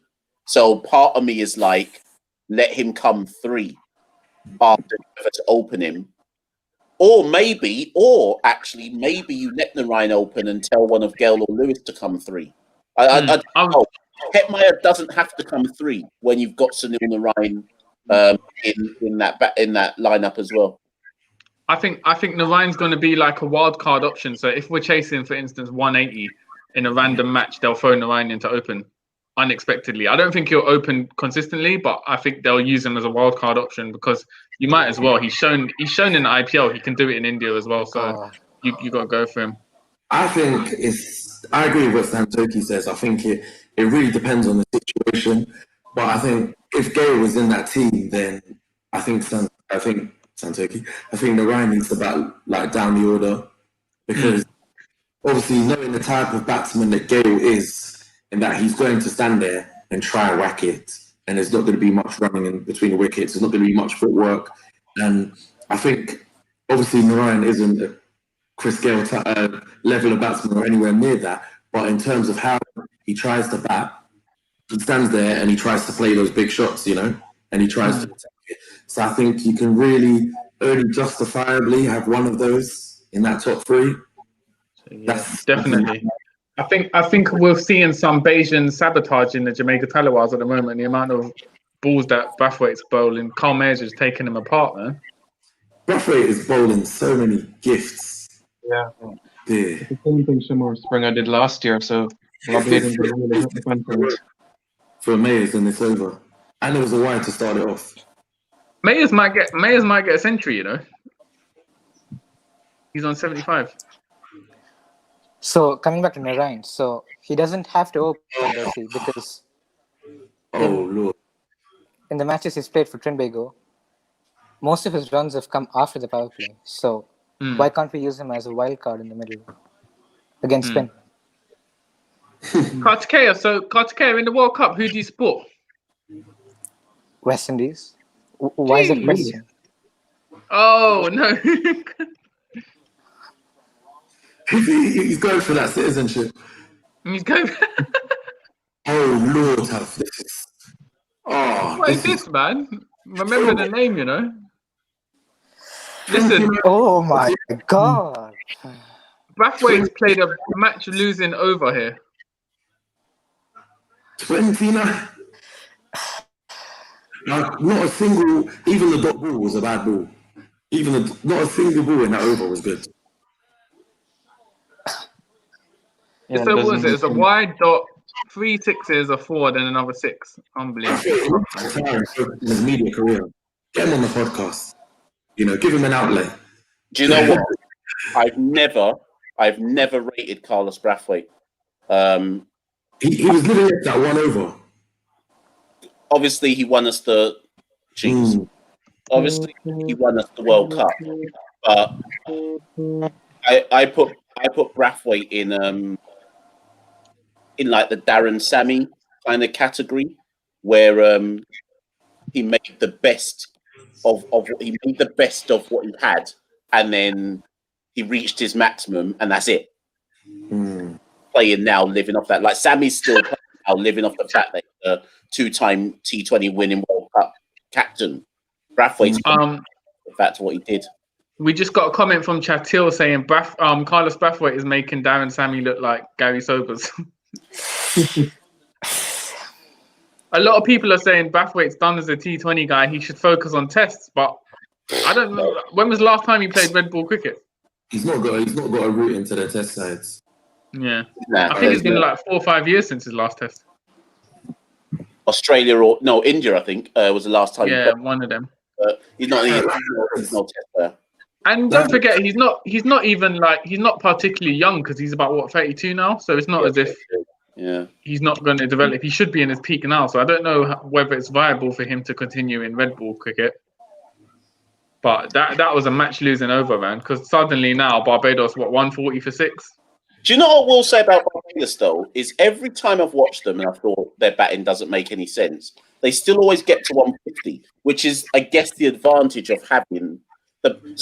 What it's not that they're no good; it's that they're not maximizing what they've got. But they should win from here. If they use their bowlers properly, they're supposed to win this game. Marshall, remember yesterday on the Instagram live, I told you if they play out the spinners, Guyana, they'd make hay at the end, right? Yeah. So Jamaica started off similarly here. They choked Barbados in the middle. But yesterday, when Brathwaite, Powell, and Edwards were bowling at the death, who did Guyana have batting? Naveen Ul-Haq and Tahir. These guys have depth, so that's where they're getting the runs now. Well, Fidel Edwards had enough. He's got Carl Mayers out, so 140 for 7. But I think Barbados, they should get past. They should get 155, 160 at this point. 2 overs left, so it's going to be tough for Jamaica to chase this. That Brathwaite over has just really changed the whole complexion of the game. Just put in a G North coach comment there. So maybe to big up Simon and James and Carter Kea, because you three have been stalwarts on this episode. My guy G just happened to land here. He doesn't even know how, but he's here, and you lot have kept him here. So big up G and big up everyone who's been on the chat today. Good stuff, guys. Well, thanks for having me on. I really like Andy's comment there. Actually, I think Brathwaite's potential as a batsman has been wasted, and when you don't have that balance between batting and bowling, it's become a dependency on him to perform with the ball. Yeah. But I think Brathwaite said himself that he felt that the selectors, this isn't all on him, he felt that the selectors had pigeonholed him into being something that he probably wasn't at the time. When Brathwaite was playing tests, he made a good 50 on Australia. Yeah. 50s in Australia or maybe it was 2 against India. I can't remember the order it went in. And at that 2 in Australia, yeah. Yeah, and then 1 against India. And he wasn't offering a whole lot with the ball. But at that point, a good coaching setup says to him, we want you to be an all-rounder, but clearly you have a good technique. Focus on being a batsman and we'll see what you can do. In the same way, how for all the lauding that people do of Jason Holder, in a setup, somebody would have said to Jason Holder by now, you need to bat in the top 6. Focus on your batting so we can... So we'll worry about bowling later. Focus on your batting because you can clearly bat. You have a top 6 technique, and the little 2 or 3 wickets you can give us from time to time, that's just a bonus. So sometimes selectors and a think tank mess a player up, and it's not actually the player's fault. I agree. I think that sometimes the negative aspect of having, selection panels, that's commonplace in international cricket. That you've got so many people with one say on what a player does, what coaches coming in, coming out, and then you're playing for so many different franchises that there's not a unified approach in terms of how to utilize you as a player. But I think I feel like he's starting to realize, based on how high he's batting in this Tridents lineup today, because when you are a captain, when you are a leader as a player, there's also that onus on yourself as an individual to speak up for yourself and be like, okay, this is how I want to be used in this team. 100. But I think Nakul's point that he's just made right now feeds into what I was saying earlier about players in different formats and adjusting between different formats and how separate squads are needed. Because if he's predominantly going to bowl in red ball cricket or be required to perform both the bat and ball in red ball cricket, then in white ball cricket have more onus on his batting, is that easy to do? Being expected to perform completely different roles. I don't know what you guys think, but yeah, it's difficult.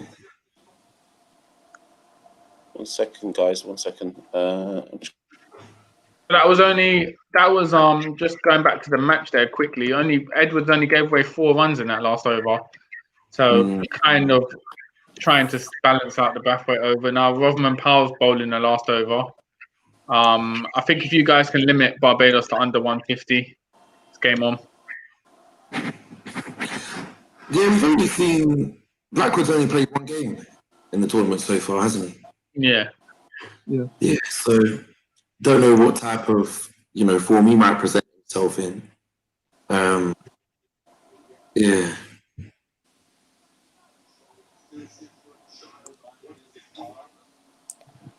Rovman's bowled 2 Yorkers. Brathwaite couldn't bowl even one last time.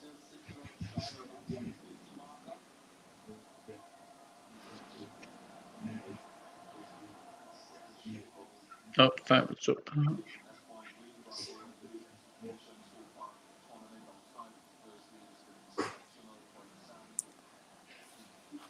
So should Walton still open? To be fair, it's been a good comeback from Edwards and Powell to bring it back so far. Yeah. Do you guys think any of these teams can win CPL?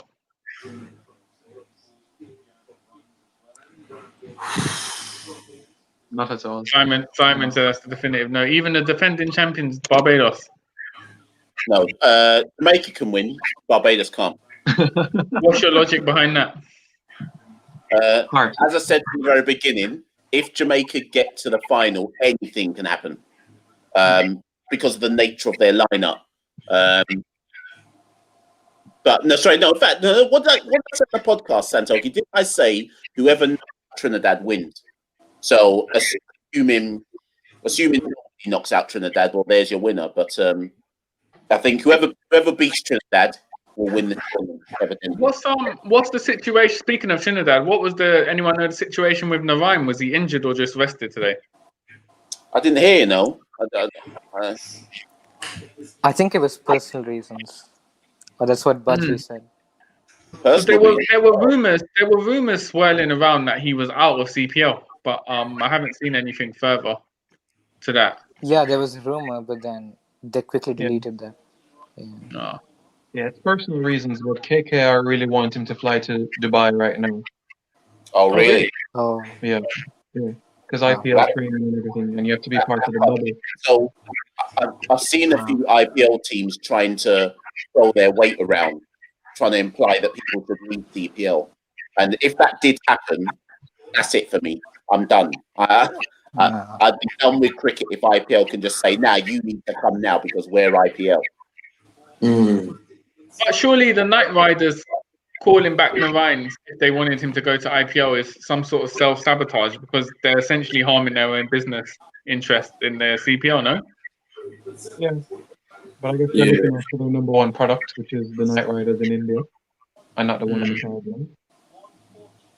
I guess it depends on how they see his value to either team and balancing that out. Yeah.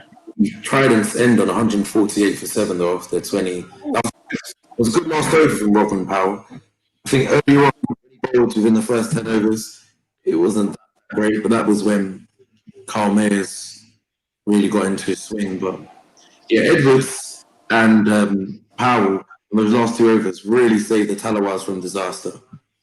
Hey, Michelle, put up that last comment from Yamato. Who's this Yamato, man? I need to put up, man.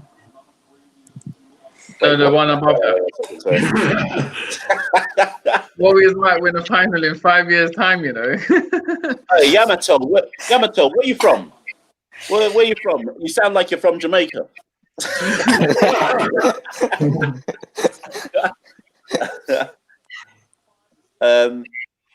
So what are we saying? Andre Russell might have to go back as well. What's going on? Who knows what's going on? I know Scale flew out to IPL yesterday. So clearly the IPL teams are starting to call people in, but it can't take precedent over a tournament that's already going on. Did Fabian Allen fly out too? Say again? Did Fabian Allen fly out as well? No, let's hope he can catch a flight. Oh yeah, if he can reach airport on time. Hold on, Yamato's from Guyana. Nah. Yamato, man. Yamato, bro. I think bring Yamato on, man. We need him on the show, man. Yamato, Yamato, we need evidence that you're Guyanese. If you want to come on, Yamato, prove that you're Guyanese. You can come on, you know. Right, so there you go. I don't actually know which of the CPL players are going to IPL. Russell, Evan Lewis. I mean, Jamaica, sorry, the Caribbean ones. Rutherford, Hetmeyer. Is Rutherford, Hetmeyer. Yeah, Paul must be. Cottrell. Chemo. Old Shane Thomas. Chemo Paul. Paul. There's quite a few of them, in fairness. Yeah. No Brandon King. Nah, he don't deserve an IPL deal. And I don't want him to get an IPL deal. And actually, that just reminds me, Simon, something you said earlier on, which I meant to discuss and I forgot to or got sidetracked. How much do you think, Simon, that... it's a difficult question. How much do you think IPL money destroys some of our younger players? Because the reason why I say that is because when Chris Gale and Bravo and Pollard and all that lot in the Rhine got their money, they were already established West Indian players. So it was big money. And yes, life was good for them straight after that. And man could build a mansion up in the hills of Jamaica, for example. But they were already known around the world. Young boys now are getting IPL money and they haven't even made it. And I'm just wondering how much it's messing them up. Like creating an idea that I've made it and I haven't actually done anything yet. It's clear evidence, especially the last few years, of those that have been given that opportunity, a change in mindset as well. Those that were looking on par for red ball format, like a Fabian Allen when he was in high school, getting that opportunity in IPL, posting on social media of his new vehicle, hanging out and partying with loads of women and all of that. It has changed the mindset somewhat, and they've now looked at T20 cricket as their only stream of income, and they're trying to maximize that potential. And sometimes the fundamentals of the longer format is starting to drift away, which is why you're not going to see West Indies be any sort of dominance in red ball formats for at least the next couple of decades, to be honest with you. Yeah, Fabian Allen's an interesting one because before Fabian got his IPL money, Fabian was actually playing year in, year out for Jamaica in domestic. And now you'd be shocked if you ever see him play. I'd be shocked if I ever see Fabian play domestic 4-day ever again, I think he's done. And the joke is, if Fabian focused on his 4-day game, he could easily make a side. But I don't think, and I'm not saying that to criticize him, I think he's financially, why would he now? Yeah. And that's why I don't want Brandon King to be good at T20s. Because as much as he wants to play Test cricket, once that T20 money starts rolling in, it's a financial decision that you have to make for your career. Although, in fairness, comes from good stock. So, I mean, maybe he would need to, not they wouldn't need to, but he can have a different kind of priority, is I guess what I'm trying to say there. Yeah, I can understand that. Yeah. All right, I might have to go, guys. So I'll probably jump out for a bit. All right. Yeah, thanks for having me on. No worries. Cool, man. No worries. See you later. See you later, Kotka. I dashed him out. Yeah. So, I knew Truscott about 6-7 years ago, man, on Twitter. We were Caribbean football guys, and then Simon Pester done the Caribbean football podcast mash. I don't know if you were on Twitter in those days. No, I think you lot were there before me. But if you were doing Caribbean football, James didn't jump on. I don't even know, man. What happened? You calling out on my behalf.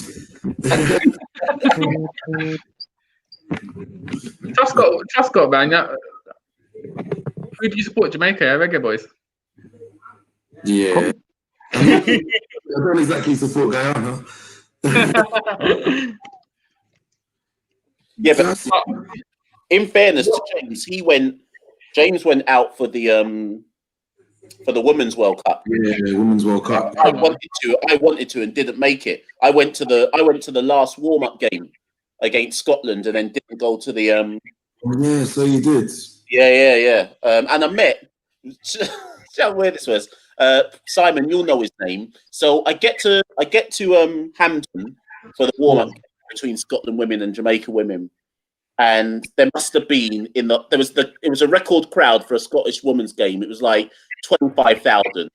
And obviously you could see who the Jamaicans were because you just had to look for yellow in the stadium. They were just dotted all over the place.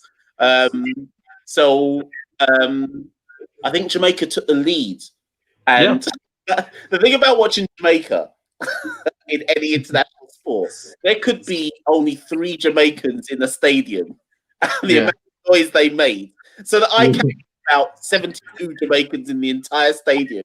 And when Jamaica took the lead, you would have thought that you would have thought it was being held in Kingston when Jamaica scored. But anyway, so I was sitting next to sitting next to a guy who was just chatting to me. And he was wearing Jamaica like athletes like Olympian outfit, but I was too scared to ask him who he was. He clearly was someone who represented Jamaica in some kind of sport, but I was like, he was talking to me like I should know who he is. So I'm chatting like, yeah. He's like, oh, where did you come from? I was like, yeah, I came from London for this game, and he was like, yeah, I'm based here. And he's clearly looking at me like, you know who I am. Come on, I represented Jamaica. Anyway, after the game now, because I never asked him his name. I mean, I never made it clear I didn't know who he was. So after the game now, I'm like, who was that guy? And it was that diving dude. I thought it was You're in the Night Wisdom, Yes. It was him. It was him, and I had no idea that's who I was talking to. I think he actually lived there. I think he lives in Edinburgh or something, or that's where his training base is, or something like that. Yeah. So hold on. Listen, I got a question. Yeah, so World Cup final now. Jamaica's playing England. Machel, who are you supporting? What? England. All right, so Scott, who are you supporting? I don't know. It's not a valid question, to be honest. It's always Jamaica. Simon, who are you supporting? It really depends, you know, but I'm going to go with England on penalties.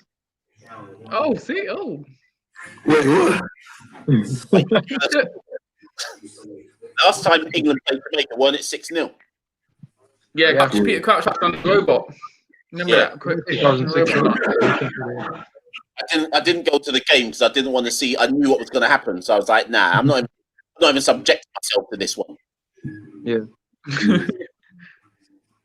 Peter Crouch did a madness to Caribbean teams that year, man. He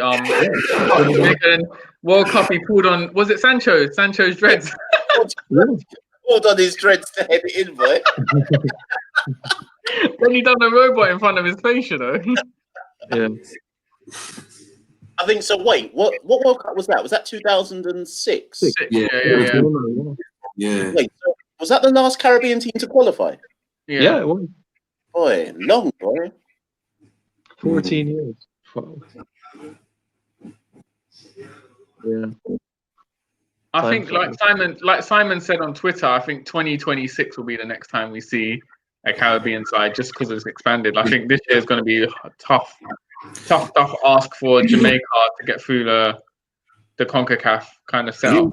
Who do you think is most likely though for 2022 if someone were to qualify? You know what? Obviously, you've got to put Jamaica in there. Wait, what? Wait, I know what Santoki is going to say. I don't think Santoki heard the question. He said, "Who's the most likely going to qualify for 2022 or from the Caribbean?" I think no. I thought James went in terms of CONCACAF qualification. Oh, did you mean CONCACAF? No, Caribbean. Oh right, yeah, okay, yeah. Well, just Jamaica and nobody else. No. It's obviously Guyana have a good chance. Come on, man, come out of the chat there. That's the big Curacao, isn't it? That's the big Curacao. Curacao. Oh man. yeah. Sorry.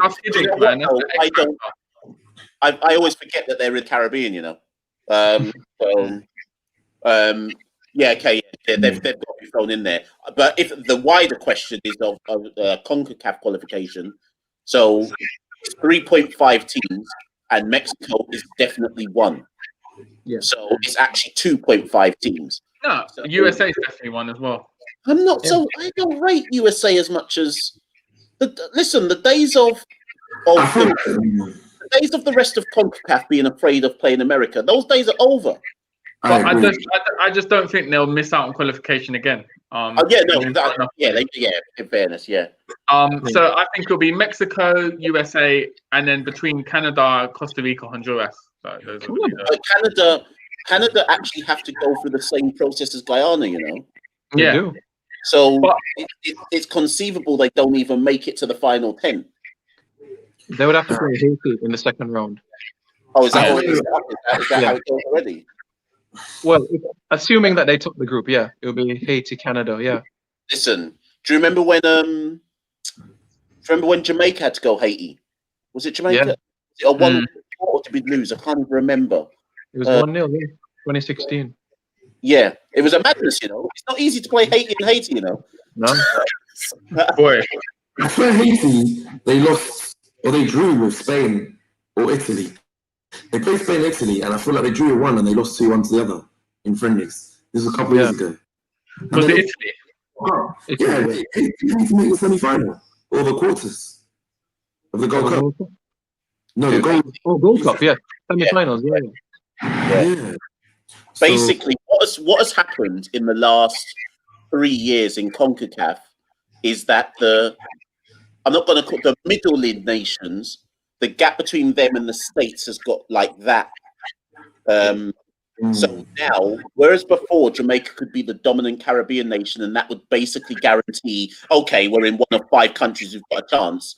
Now it's actually one of 8 countries who are all in this same pool, who are basically have all improved kind of at the same time. Which is why I don't know why Jamaica think they can get through by just relying on home-based players and MLS players. That's a madness to try and do something like that. Costa Rica and Honduras are much worse, but Panama improved. Panama, Well, yeah. we beat that win when we beat Panama in Gold Cup, yeah. that was a big win, you know. Massive. Up until then, anytime we were playing Panama, I was frightened for us to play Panama. Yeah, our bogey team, yeah. Yeah, so that was a massive win beating Panama. Sandler's going to open the bowling. Batsman back. Lots of support for Jamaica in the chat, in the comments. Yeah. We're back on the cricket. Let me just go into the Twitter and tell people that we're back.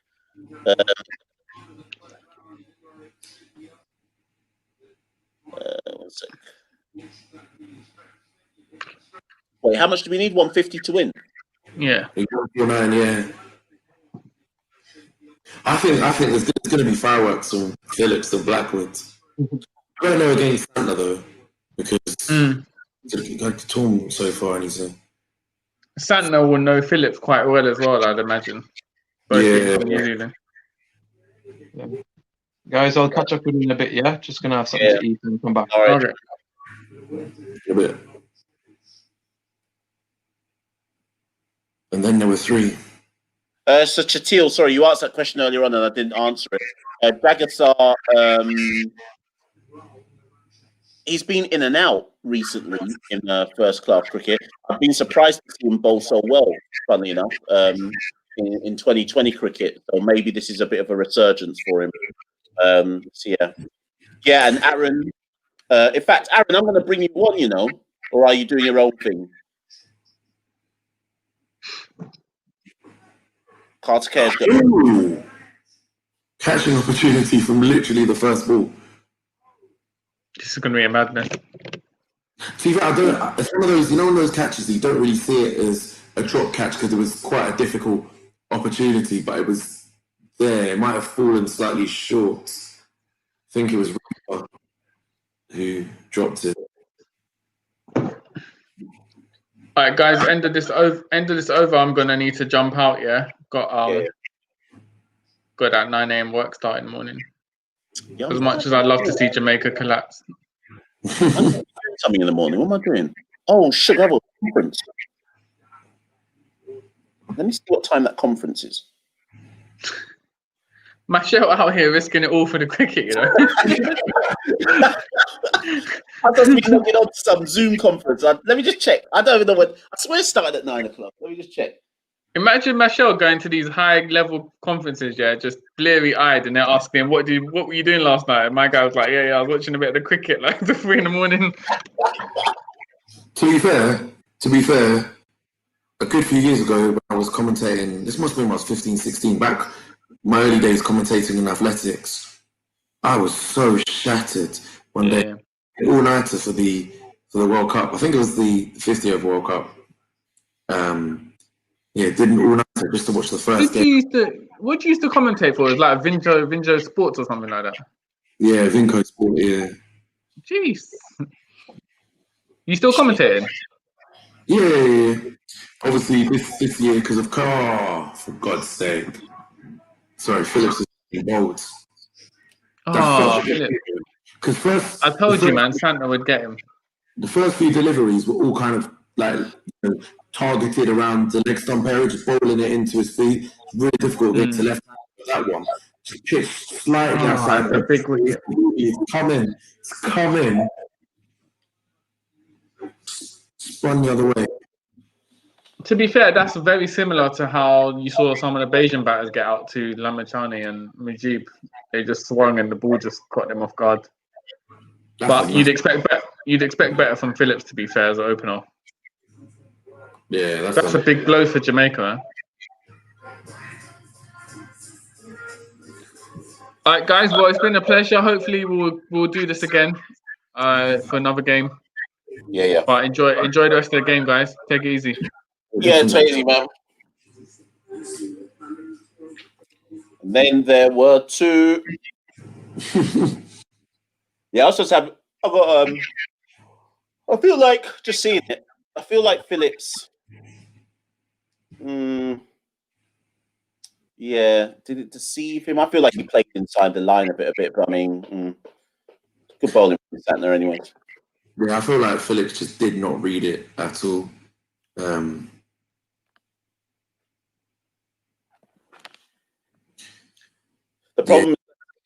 problem the Jamaican batsmen have got. I don't. Phillips being out is a bit of a problem because he offers more security at the top.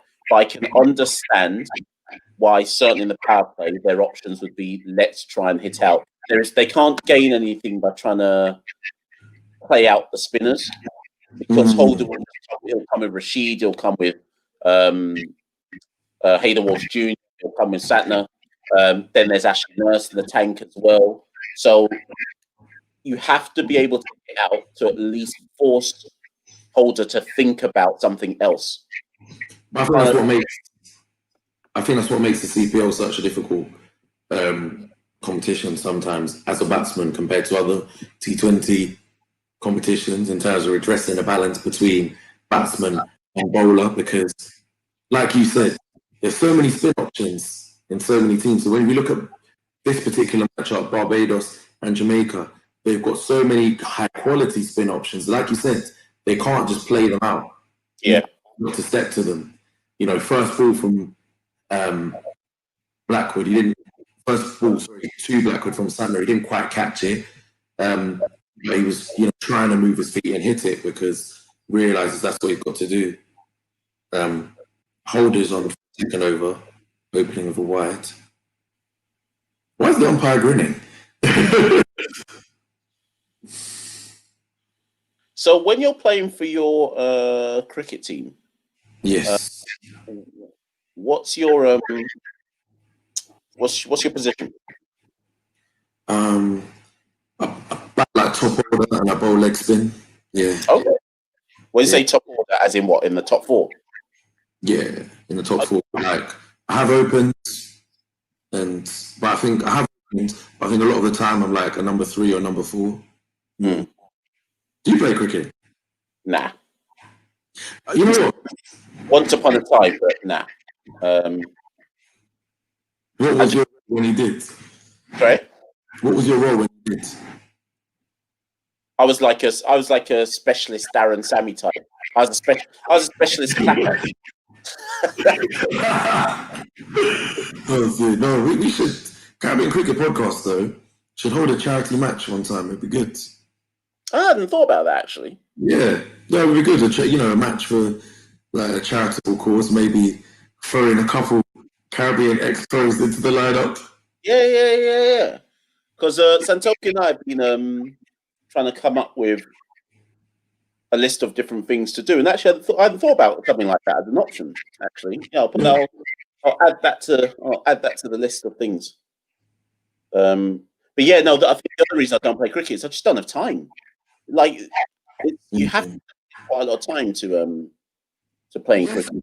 Yes and no. It depends, and it depends where you live, to be honest, because I think one of the things I personally like about cricket is that there's not that dependency on turning up for a training session, because training sessions are often just nets and a bit of fielding practice. Whereas when it comes to other sports, a bit more team cohesion is required. So I think the thing about cricket, playing on a Saturday or Sunday, a lot of people, they might only play. You've got the core of the squad who play basically most games in a season, and then you've got the others who will perhaps play maybe a few games in the season each. Yeah. And kind of supplement that. And they tend to be people with, oh, wow, that's a big six. 2 boundaries for Chadwick Walton, it's over. Yeah, they tend to be the type of people that have kids or very demanding work. It's flexible cricket, though, because you can play on a Saturday, league cricket, play on Sunday, cricket. There's evening teams that play on, like, maybe a Thursday, a Tuesday, Thursday. There's those options too. See, I think you'd be surprised, actually. Yeah, kind of motivated me, because from the age of 9 or 10 up until the age of 16, I was playing cricket like 2-3 times a week. Yeah. I quit, and then the past few years I've been playing a few games a year, but then this year I've been taking it seriously, playing like once or twice a week. One thing I would like to see, though, is I think in the UK, I know only Rainford, Brent, and Surrey Cricket have done this. You know, program for young players from African Caribbean backgrounds. Yeah. Was it that ACE program or something? Yeah, ACE, that's the name of it. And I would personally like to see more of that, and more, you know, teams that focus on getting players, both old and young, from the Caribbean community to play. Because when I was younger, I did a few training sessions, a few net sessions with a team called St. Albans West Indians. There's quite a few Guyanese guys. There's a few Montserratians on that team as well. They were basically all Caribbean players. And I was looking the other day, and they don't exist anymore. And it's that, I think up north there might be one Caribbean cricket club, but it's something to be more of. Personally, what I would like to see, whoever has Jofra Archer, Chris Jordan signed to a deal. I think it's Adidas with Jofra Archer. I think it's such a good promotional tool and good way to get young black people involved in cricket, if in combination with him they were to do something. Yeah. To be honest, I thought, oh, Lord have mercy, Walton's gone. Listen, I'm still seeing them sanitizing the ball, so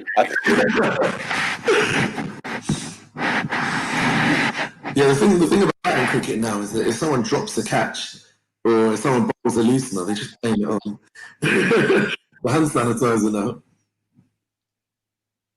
Oh, that's a really good catch from Shea. Really good catch from Shea. And it was nice seam movement coming out on that delivery from Holder. Good recovery, because he was getting pasted before. This is crap for the Tallawahs, though. Well, this is what I expected to happen. I'm just seeing the dismissal now. Yeah, it's a good take from Shea. And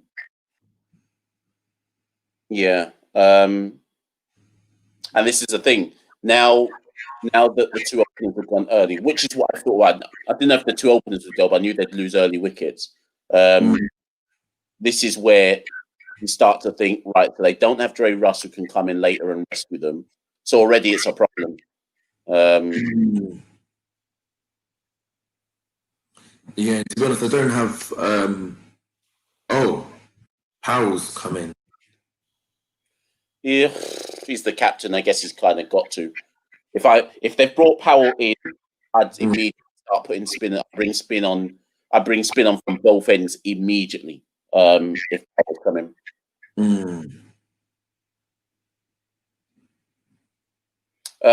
Artikea, Walton to go down the order. I mean, all of his success in CPL has come opening. I think he's just got to accept that When you're on a rough trot, you're on a rough trot. Obviously, today his plan must have been, I'm going to hit myself out of trouble, or hit myself into good form. 10's his highest score so far, so in some senses, that's good form for him. No, I think you stick with the openers. Yeah, just a season or two ago, was the last season or the season before, Bolton has a really good CPL. I think for the Guyana. I think he had a really, really good CPL that got him back in the West Indies discussion for T20 cricket. I think he might have actually. Did he play a game or two off the back of that? Because I know he was definitely I remember the last time he played for West Indies, actually. He's a bit old now. I think he might be. I'm gonna have a look. He's definitely played all formats for the West Indies. He has done. I feel like I remember seeing him playing like UAE or something like that. I'm gonna have a look now. Yeah, because I've got a feeling. I think he's played all formats for the West Indies, but it's single figures. It's literally only a few tests and maybe like 10 T20s and a few ODIs. Right, yeah, 2018. He played six T20s. Yeah, and it was he went on that tour to Pakistan. I thought it was UAE, but it was to Pakistan when West Indies took him. Yeah, quick on a leading run score in 2017. So I think 2017, 2018, he enjoyed a good couple of years in the format. And I think on the topic of, should he be dropped down the order, too often in cricket, and I think too often as cricket fans, we talk about tinkering, changing this, changing that all the time. But like Mashal said, I think sometimes you've just got to accept that players go through bad streaks of form and you just got to stick with them. And wait for it. Definitely. Oh, this has been a masterclass from Santner so far. Like you were saying, Powell against Finn, and already you can tell the sheepishness. He's batting in the back foot right now, and that's allowing Santner to bowl it a bit fuller and fly it. Because if you saw with Phillips, Santner bowling into feet towards leg stump, and then he ended up getting a wicket when bowling it around the off stump area. But with Powell, it's just straight and full. And unless he decides to be confident, move his feet a bit more and step to it. No, he won't. He could bear no fruit. Even then, he's just trying to nudge it on the back foot. The way he's playing, he's got certain LBW written all over.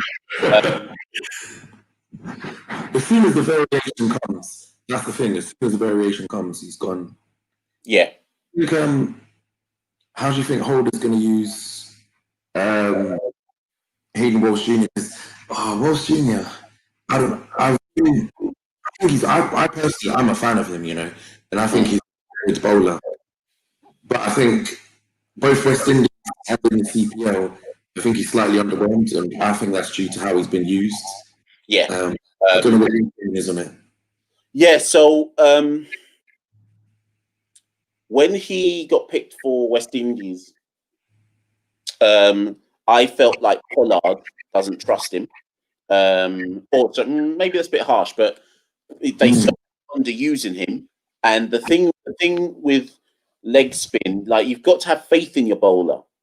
Like I almost feel like you have to accept, okay, he might get tonked every now and again, but he can get me wickets. And even I've been surprised to see this guy was the champion bowler for Barbados last year. He barely bowled in this tournament. And again, yeah. And this is where, again, I look at Holder and I'm like, right, you have the top wicket taker from last year in your team, and some of the matches you've bowled him, you've given him 1 over only. How's he supposed to get into any kind of groove across the tournament if he's going in, and if he's going to get 1, if he's going to get his full allocation? Yeah, sorry. It's because dot ball and then the second ball, Mayers has just dropped backwards off Walsh Junior's bowling. It's been brought. Was he on?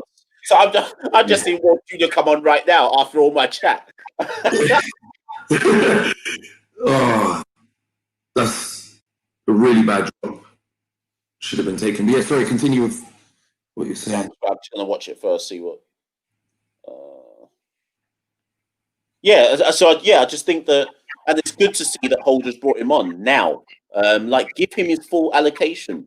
Like, Jamaica can't play spin; they're not very good against it. Give Walsh Junior 4, Rashid Khan 4. Well, that one was dragged down. Right, so I've just seen the ball that you said that Mayers dropped, but that was actually a very poor delivery.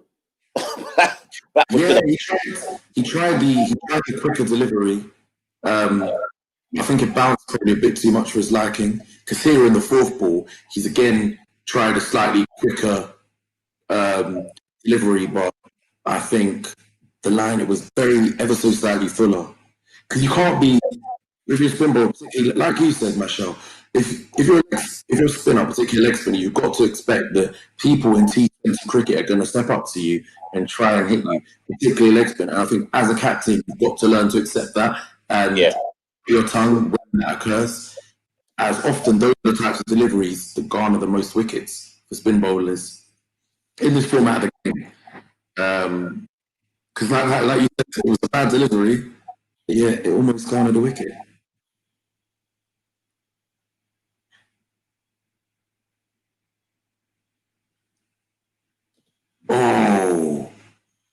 Oh, that one kept really, really low. So Andy's saying Jew's definitely becoming a factor. So that might be that second ball that Walsh Junior bowled, which dragged down leg. That might have just slipped out of his hand a bit and whatnot.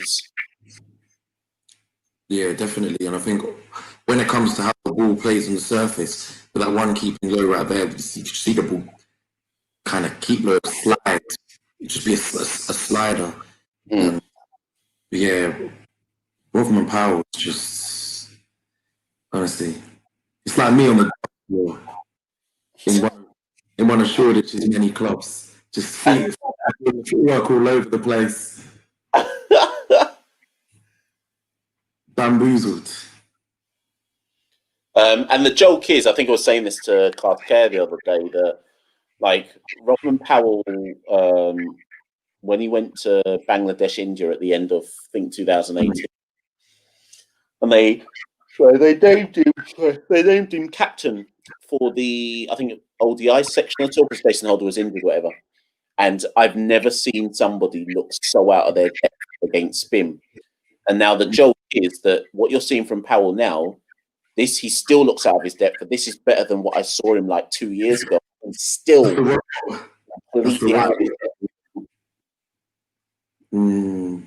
Like, he hasn't used his feet once. Yeah, he's just completely nestled in that crease. Blackwood has just fluked to 4, right? I feel bad. I'm spoiling whatever happens. No, that's fine. As long as you're not saying wicket, I can accept you saying, right, there's going to be a 4 in a minute. I'm like, okay, cool. What are you drinking? Is that coconut water? Nah, cranberry. Cranberry? Yeah. Cranberry juice. Really? Yeah, no, it's got a weird aftertaste, but I've always liked it. Yeah, it tastes nice, but like you said, there's the aftertaste and also the fact that I feel it makes you thirstier after you've drunk it. Yeah, true. That's a good point, actually. That's a good point. Aaron, are you coming on then or not? What are you saying? Yes, Andy. Cheers for being along for the ride thus far. Thanks, Andy. Oh, dear. Oh, sorry, just reading G Northcote story. I got put off cricket from an early age because the PE teacher at my school fancied himself as being as quick as Malcolm Marshall nearly decapitated me. To be honest, I can imagine, you being that type of teacher. I don't know if your school's the type of school where regular teachers take charge of various school sports teams, because my school was like that. So I have the option to do so. I've declined to do. this school's relatively new to me. I joined it 3 years ago, but this school, I would take teams for them, but I've not done it for this one actually. No, because I could imagine that being quite, source of entertainment if you were to. Sorry, something's just happened. I won't mention it because I'll let you see. But yeah, and I can imagine it being quite a source of entertainment, seeing you in charge of a school cricket team. It would make for good on Rumsford Diaries or the podcast as well. We don't actually play cricket in our school though. Oh right. We don't have. Well, no, we do have the grounds. I guess I want to find out why we don't. Maybe it's up to you to set the team up. Maybe that's the calling. Yeah, I'm going to find out. I'm in there on Friday. I'm going to find out. Maybe they do like quick cricket type stuff. Yeah, perhaps. What you need to do, you need to set up a school cricket team and use the school budget on basically funding 11 West Indies shirts. Get them out in West Indies test jerseys every game. No, but Gene Norfolk's story reminds me of one of my stories from cricket training. I think this is when I used to be a pace bowler. I think I was 14 or 15 maybe, and I invited one of my friends to join the team, and he hadn't played cricket before and stuff like that. And it was a training session in his first season, and he was actually bowling my equipment, and I was bowling, and I must have bowled a short ball to him, and it kind of hit a divot, and it ended up being a dirty bouncer, and it broke my own helmet because it hit him in the head. It's just like, oh dear, the irony of that. I think though that's again, Santoki and I were talking about this the other day. Oh, Aaron, I've sent you the link to Twitter if you go into Twitter messages or whatever. But that was one of the things that put me off cricket, like the equipment, having to get all the equipment and stuff like that. And I think because I was big into football as well, and football's just a sport, so Yeah, I think that's definitely what puts a lot of people off. Like when I started, I was having to borrow, and then it was just trying to source some cheap crap equipment. But obviously, it's a frustration, not having anywhere near as, because obviously in cricket, I think the quality of the bat and the quality of your bat is way more important than your boots in football. Like, I think if you're a good footballer, you can wear a pair of clogs and still do your thing. Whereas in cricket, you could shape up and play what would otherwise be quite a good shot, and it might just clunk off the bat. And because a good cricket bat is disgusting in terms of price. So yeah, definitely think that's what puts a lot of young black people in this country off from playing sport. Greetings. Hello, James. Hello, Macho. Yes. Jamaica are going to lose this game. I still have faith. Nah, I've given up. I gave up as soon as I saw Barbados score. It's not even been 6 or out today. It's just in fairness to the Tridents, very, very good bowling. So although I think Powell's dismissal was loose, Powell looked all out of sorts because he wasn't picking any of the spin. Well, I think the positive thing is that Jamaica bat much deeper than Barbados, or at least you would think. Asif Ali obviously opened the tournament with that good innings, but I think in the Pakistani Prem, he didn't have a good. No, he didn't have this year.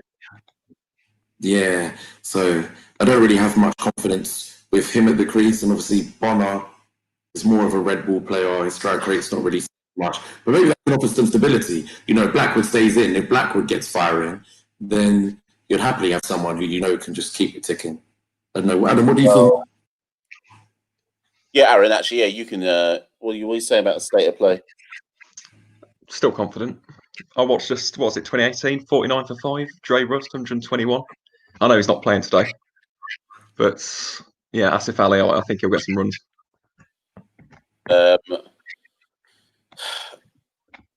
mean, the trial by spin is yet is still going to have to come. So I don't even know how they get through the 4 overs of Rashid first and foremost. Yeah, well, Asif Ali's almost fluked to 4 there. I think I might have just about been stopped, yeah. At the moment, the required run rate is nothing too astronomical. I think the priority now, you're 3 wickets down. I think as long as you don't lose wickets, I wouldn't even care too. I know it's the power play, but I wouldn't care too much about the run rate right now. I just think it's about bedding yourself in, because if these two get their eye in, then there could be fine. Well, they don't want Brathwaite. Oof. They don't want Brathwaite to come in any time before 15 overs. If they can help it. Do you think he can finish it tonight, though? Well, he's got to. That's his job tonight. I don't think he can, but that's the job he's got. That's his job. Because I can tell you now that Versami Permo's not going to finish it. Yeah, I think someone was saying earlier, I don't know who it was, that Ramal Lewis should have played instead of Perma. Yeah, I agree. Yeah, I agree with that. Near the end.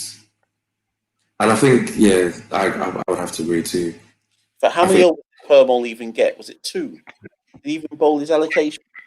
Yeah, I think he only bowled like 2 overs, and they weren't. He bowled 3. Oh, 3, okay. What did he get? None for 23. Not too bad, but yeah, again, nothing with the bat. Walsh Jr. in again. Oof. Tell you what, it's been a rough couple of seasons, hasn't it, as a Tallawahs fan?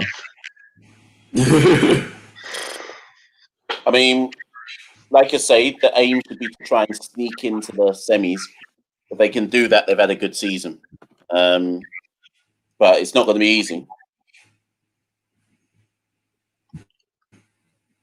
Yeah, I mean, I think we've already equaled the points tally of last season. Yeah, we have. that's a minor flop. I think that's basically another drop there. Was that a caught and bowled opportunity for Walsh Jr.? It's 2 drops of his bowling now. From Blackwood. Yeah. That was a weird year last year, wasn't it? We beat Barbados twice. And that was it. I zoned out last year. After about when it got to like midway through and I realised they weren't going to win any games of any significance, I just said, "No, I'm done." And then I started supporting who? Trinidad. I said I want.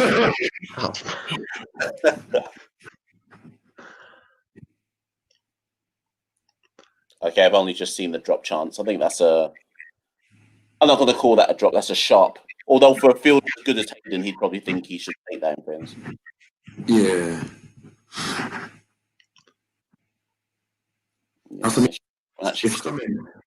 It's coming for Blackwood, but as you always know with Blackwood, it's just the patience thing. Obviously, he wants to get going right from the outset, and now he's faced his first deliveries. He's mistiming it all over the shop. What I don't mind with Blackwood, though, from what I've seen from, I think it's his 3rd game in a row now, he at least tries to rotate the strike. So he's not trying to. He's not solely going for 6 or out and getting himself bogged down. I hear that.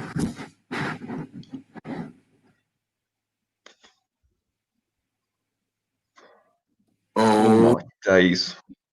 Oh. Someone's out. Jesus Christ.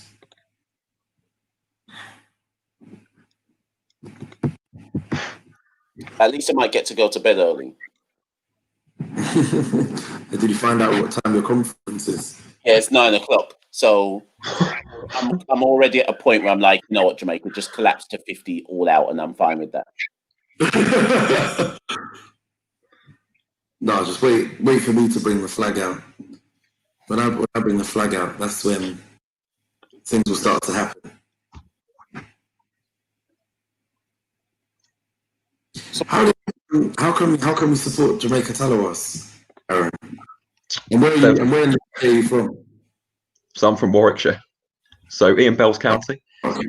Tallawahs, just first team I watched them in the first edition. They had Chris Gale, Sangakara, Philander. Great team. And yeah, just supported them from there. Okay. Sangakara. Ridiculously good player.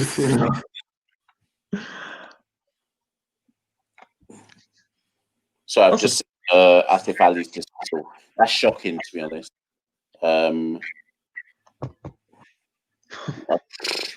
I've got no word for that. That was necessary. Wait, is there another wicket? No, I'm just in shock.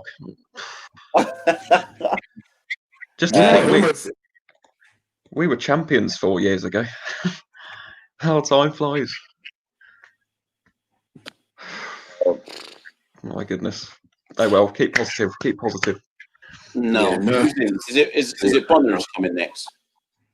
Yeah. 2013 throwback. Oh no, it's Brathwaite. It's Bonner, sorry. Yeah, Bonner with Nurse. Okay, so these two need to just nudge and nurdle for a few overs.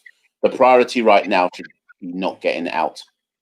This reminds me of the Ghana game where they were 30 odd for 5 after 10 overs or something. Yeah, but we don't have Russell. Yeah, exactly. So yeah, that's true. I completely agree, though. That's what I was even saying that, Asif Ali should have been doing with them. Just get to 10 overs without losing a wicket. Just give yourself some type of platform to at least know that you're not going to get bowled out or whatnot. But like you said, I like the fact that Blackwood at least makes attempts to rotate the strike, whereas a lot of batsmen of that ilk, those attacking T20 batsmen, don't. He just got 2 off Nurse's second ball. We're getting there. Or much more hittable spinner than the leggies they have. Surprised they've brought Nurse on. Well, I guess they just. How many sat in the bowl? 2. Sure. How many sat in the bowl? He must have bowled 2, right? Or maybe 1. They're probably saving him for the depth. I don't think he's going to go that far. I'd just bowl him out now. Have some faith. Yeah. He bowled 2 overs. He bowled 2 overs for 1 run. Which is mad. You think, I get what you're saying, just try and wrap it up now.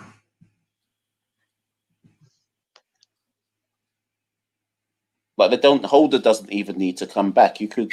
So Hayden Walsh Jr.'s got 2, Khan's got 3, Satner's got 2, Nurse has got 4, or 3 even. They could just keep bowling all the spinners, bowl them all out, and Jamaica wouldn't get anywhere near the total. Oh, Nurse is just like a club spinner. He is, Just big belly, 2 steps, just no variation. Such a club spinner. Brilliant. Yeah, he looks so comfortable. Just 2 runs off that over. Why do we not play any off the front foot at all? It's just all off the back foot. I don't think they know how to. I genuinely don't think. Yeah, but even I know how to play on the front foot, and I'm a number 10.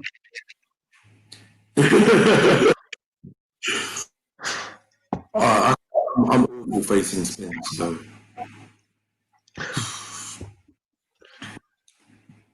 But I think, like Blackwood in particular, I would expect, someone like him, if you're, but once you've seen where they're flying through to, adjust your stance. Maybe take your stance slightly further crease or slightly out of the crease, and then you're forcing the bowler to readjust their line. They've got their radar's gone, you know? And then I agree with that. more. So that's why I would personally do. Maybe it's pressure. Maybe it's pressure not making them be able to think straight. Yeah, but we might as well just go for it now. Yeah, at this point, yeah. But I think Blackwood and Bonner are gonna. I think they're gonna play for as many overs as they can without losing a wicket, and then the run rate required will just be so ridiculous. The context of doing it will be pointless. No, that wasn't out. Yeah, well, I think obviously, as I mentioned, is not really known for his T20 play, but Bonner's a form player. I think hopefully he can bring some of that confidence to the crease and just allow Blackwood to hit out. But Blackwood's a 9 of 15. It's got to start happening at some point. Well, they need one of the next 3 overs has to be a big over. Otherwise, this game is just meandering to a close. Bonner just played off the front foot. Decent. Still not boundary. Still not going to get us a win, but getting closer. So what on earth is the Barbados Tridents shirt sponsor? I've just seen it and decided to Google it. Was it been discussed? Was it? The structyours.com. Apparently, they prescribe medication for erectile dysfunction, premature ejaculation, genital herpes. How is this a shirt sponsor? I thought that is such a weird company. And I've just Googled it and I'm even more horrified. Hold on, let me have a look at it. I don't believe you.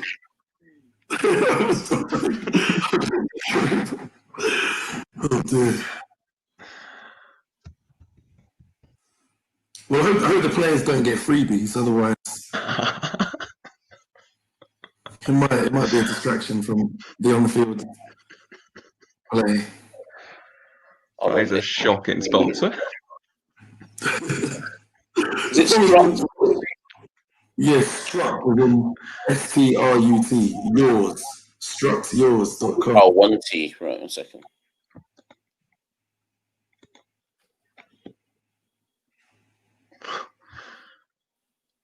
Okay, here we go. Do you reckon the players know about that?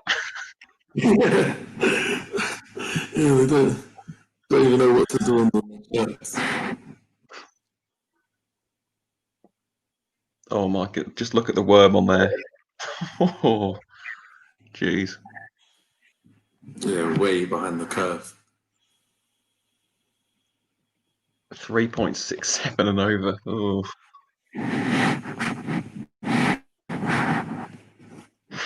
Now it's almost 11. Still doable. So it's a US company, Strut Yours. Interesting.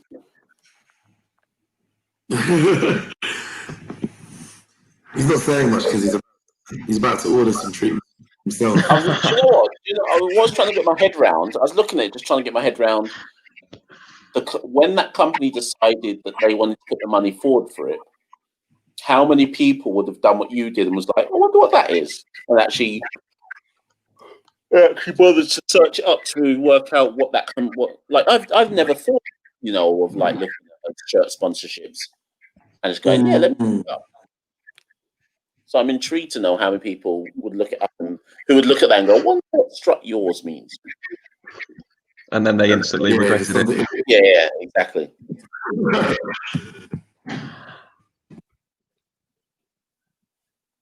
I'll tell you, do you two watch any IPL by any chance?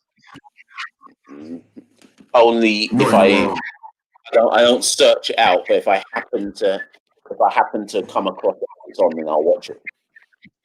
I think when was it? I think it was like 2014-15 Kings 11. They had Man Force, which was that's just reminded me. another similar adult company.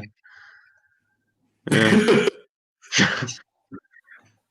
Maybe. Oh, sorry.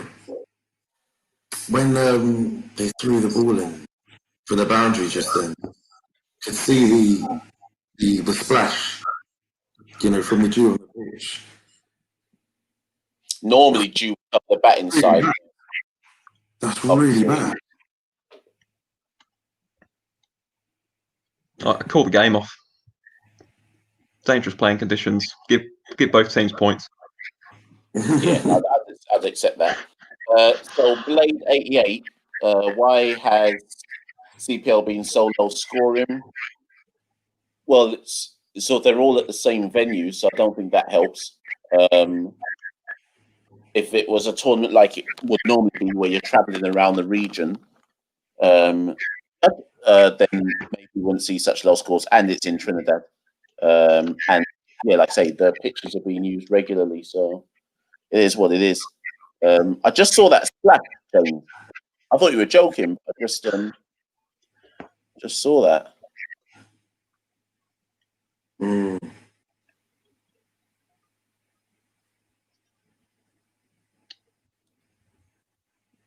I'll have to get this off. There we go. I'll tell you what, though, it still hasn't been as low scoring as 2013. Remember, what was it? Red still got bowled for 52. Yeah, Shakir got 6 for 6. Those are the days. Yeah, I remember that season, and it was such a shock to the system, because obviously a lot of Caribbean domestic cricket before then wasn't really televised. I didn't get to see much of it, and I think witnessing, and obviously you check the scores when you see the stats, and when you see certain clips, you're aware of how hard it was to score and stuff like that. But I think with the ripple of the T20 phenomenon, seeing the CPL as a concept in 2013 was weird. Yeah. Mm.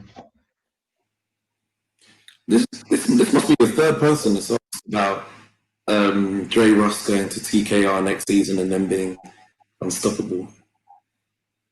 I mean, it's going to make a huge difference, but it's just about which superstar would TKR lose for Dre Ross. I would argue they would send DJ Bravo away, and just not because they don't want him, but just because I've maintained his to go. And I think as well, with potentially COVID's being less of an issue and travel restrictions being less of an issue, I think that's an imbalance in the league. It could be addressed with certain overseas players. Mm. If that's a fair point. The money right. Yeah. I think. Sir? No, go on. Yeah, because I think, like we were saying earlier on, I think the fact that TKR didn't have any withdrawals from their original squad means that it's how they originally intended for it to be balanced, Yeah, I think a lot of the teams, if they hadn't had withdrawals, it might be a bit more even. But Trinidad picked a Trini squad, so kind of is what it is, Oh, it's a miracle! It's a boundary. That was a horrific field from Mitchell Santner, though. Santner just palmed it with his left hand. Hey, we'll take it. Yeah. 40 for 4. Yeah, look at the run rate. Matt, this game's over. Sometimes you should be allowed to just say, "Oh, we can't chase this. Let's just declare." Like, tap out. We can't win this one. I'll tell you what, Mash. In 2018, when it was 49 for 5, did you turn your TV off? I always turn the TV off. When it's clear something's not happening, I turn it off and just disappear. I'm loyal, but I'm I'm not a sadomasochist. If I think something's going terribly, it's only because you two are here that I haven't turned this off and gone to bed. Wow. Like I've given up on this. I feel bad now. It's going to be our fault that you're turning up to this conference all pre-eyed. Nah, I've got every faith in Jamaica that this will finish before the scheduled finish time. Oh, that's more like it. Noise. That's more like it. But I mean, 102 off 55 is ridiculous. But at least two boundaries got this over. Look at this. Look at how Nikhil suddenly turned up out of the blue. He's supposed to be sitting there watching Barbados win, but he's found time. He's found time to turn up to come and grin. I see you, Nikhil. Don't worry. Don't worry. Nikhil, you must have heard me chat enough about Barbados not working out how to get the best out of their squad. But we're both on 4 points, so it's all good.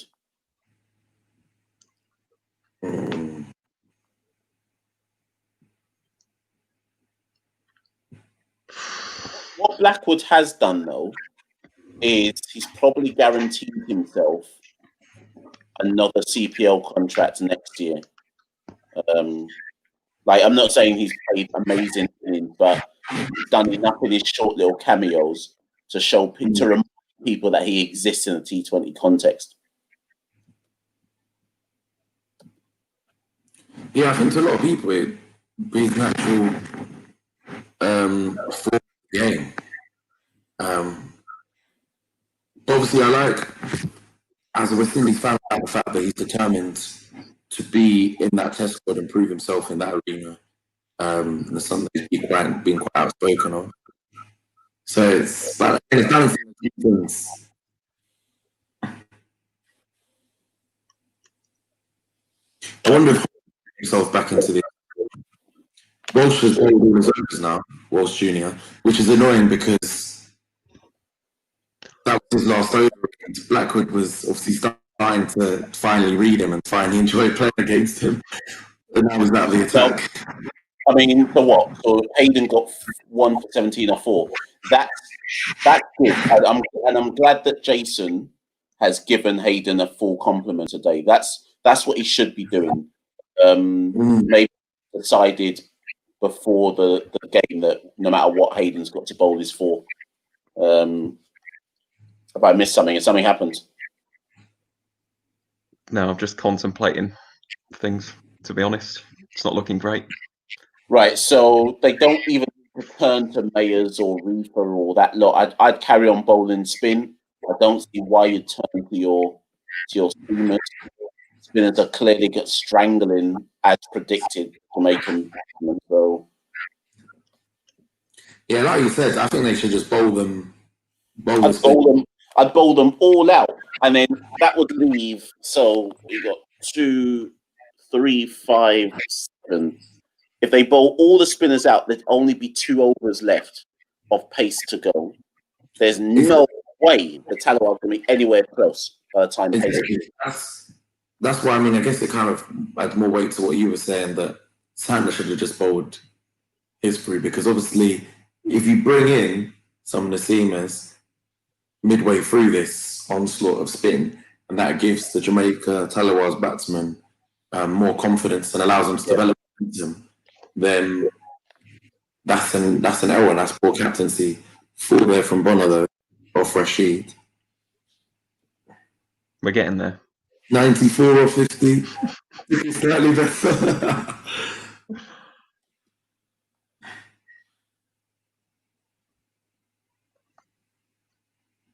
I'm trying to remember. Have Jamaica already played Barbados? I can't even remember. No, this is our first one. Okay.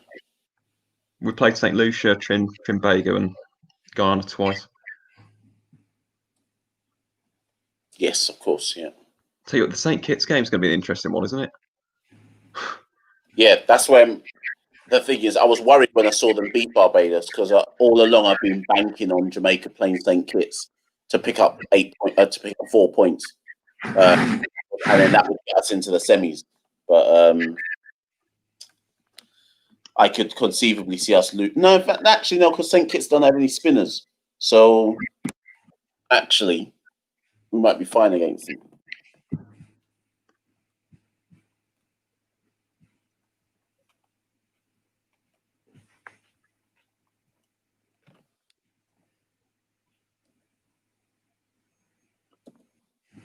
How many do we need each over? I haven't seen a screen. I've seen something come up saying.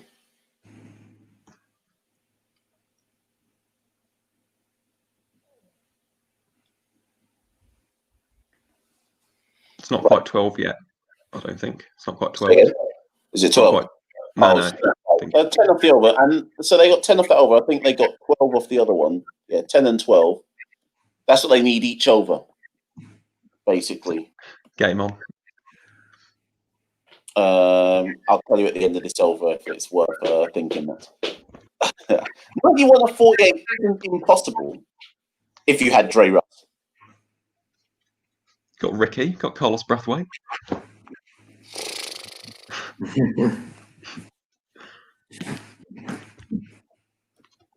Yeah, it's 11.4 and over. One thing I would love to see more in cricket, particularly T20 cricket, is the captain or the player or the team management voluntarily retiring a batsman because he's batting too slowly. Yeah, that's a good point, actually. I think that's something that could potentially happen more in T20 cricket as a extra tactical decision. That's happened before, you know. Happened with, I think, Belize.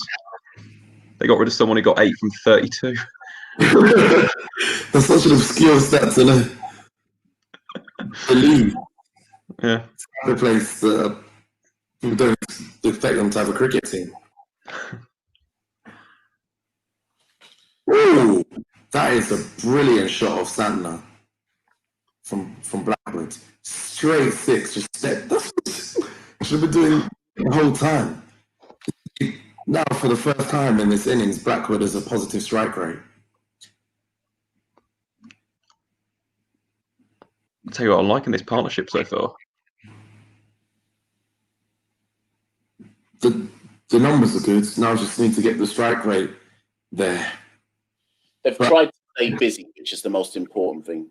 Like, it's not, well, I was about to say it's not spoken about enough, but it certainly isn't heralded enough. Sure. Nudging and nurdling players for 1s and 2s in T20 cricket is needed to take a bowler off his rhythm, particularly if you have a right and a left-hander. But oh my God! Oh Lord! Which one's out? Was that given as a wide or no? How was that not given as a wide?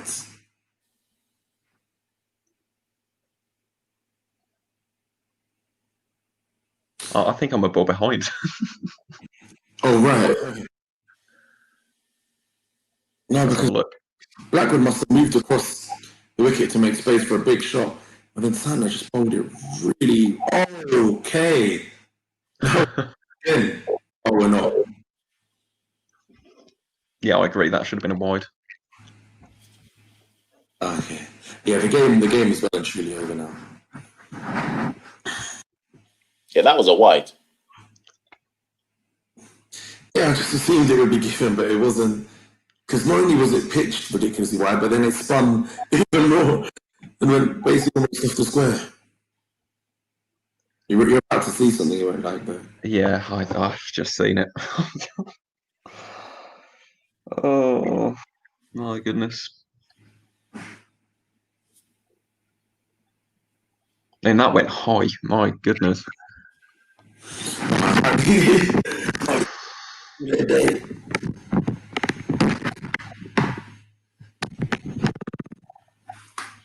So, G, to answer your question, will the West Indies be the best team on the planet game cricket? No. T20 cricket, maybe, but Test cricket, absolutely not.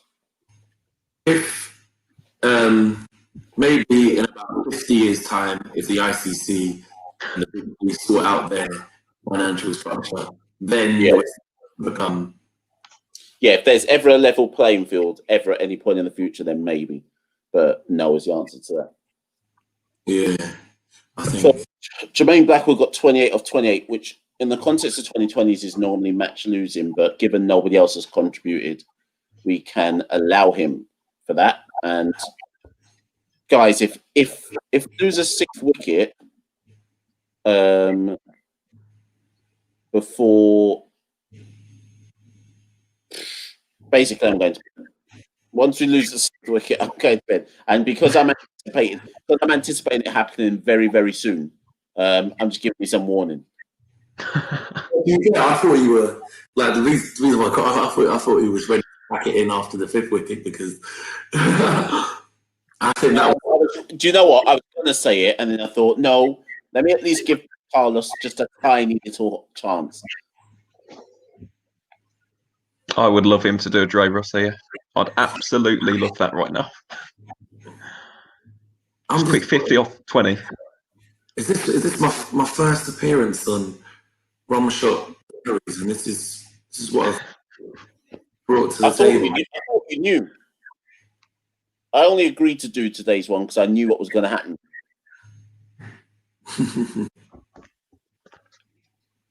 Yeah, Carlos is out of his depth. It's a matter of time before.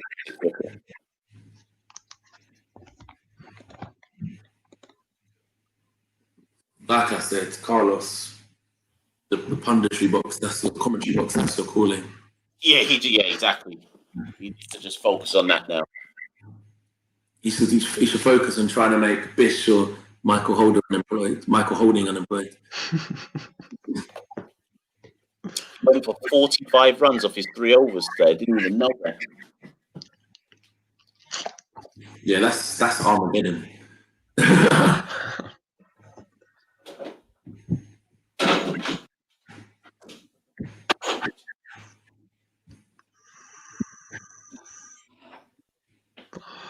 Goodness.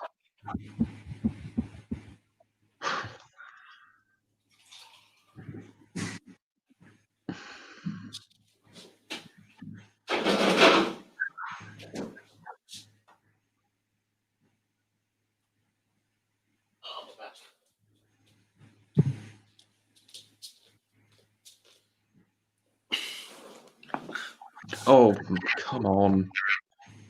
Has the 6th one happened yet? Yeah. I think it's steady rise. Yep. Right, chaps. The whole point of this thing is to try and see it through to the end. But you see me, I know when my team's useless. I don't need them to take it through to the end for me to know what's going to take place. Who was it that was even out? Brathwaite. Yeah. He's so useless against spin. He's so awful. LBW, and I think that's such a bad LBW because it was him trying to play a wasn't even the greatest ball. Yeah, play across his line. That's what it is. But hopefully, I mean, now I'm initiated with Rum Shot Diaries, the podcast. Hopefully, you'll be seeing me again. Thanks for having me on. Yeah, no doubt, man. A bit of a damp squid to end it on. But this is the rough with the. You have to take the rough and the smooth with the Tallawahs. This is what we expected. Either as soon as I saw Dre Russell play him, I knew we'd lose. Here we go. This is how all the games are going to go. Either they're going to go down things, or they're going to do something amazing. There's no half measures with this team. So this is one of the ones where we go down in flames. It's just we have to accept it. Yeah, 100%. No, but like I said, I can't wait to be on again. Cheers for having me on, and I can't wait for you to hear some of this music because when it's soca tune, like I said, it's if you guys want it, it could be a potential theme song for the podcast. Listen, I can't wait for it to come out. Just make sure you give me enough warning when it comes out, and I'll make sure that I spread it on all the socials and stuff. Yeah, definitely. Anyway, yeah, I'll give it a right, listen. guys. Peace out, yeah? Yeah, no problem, Mash. And you, James. Have a good night, boys. Yeah, it's easy.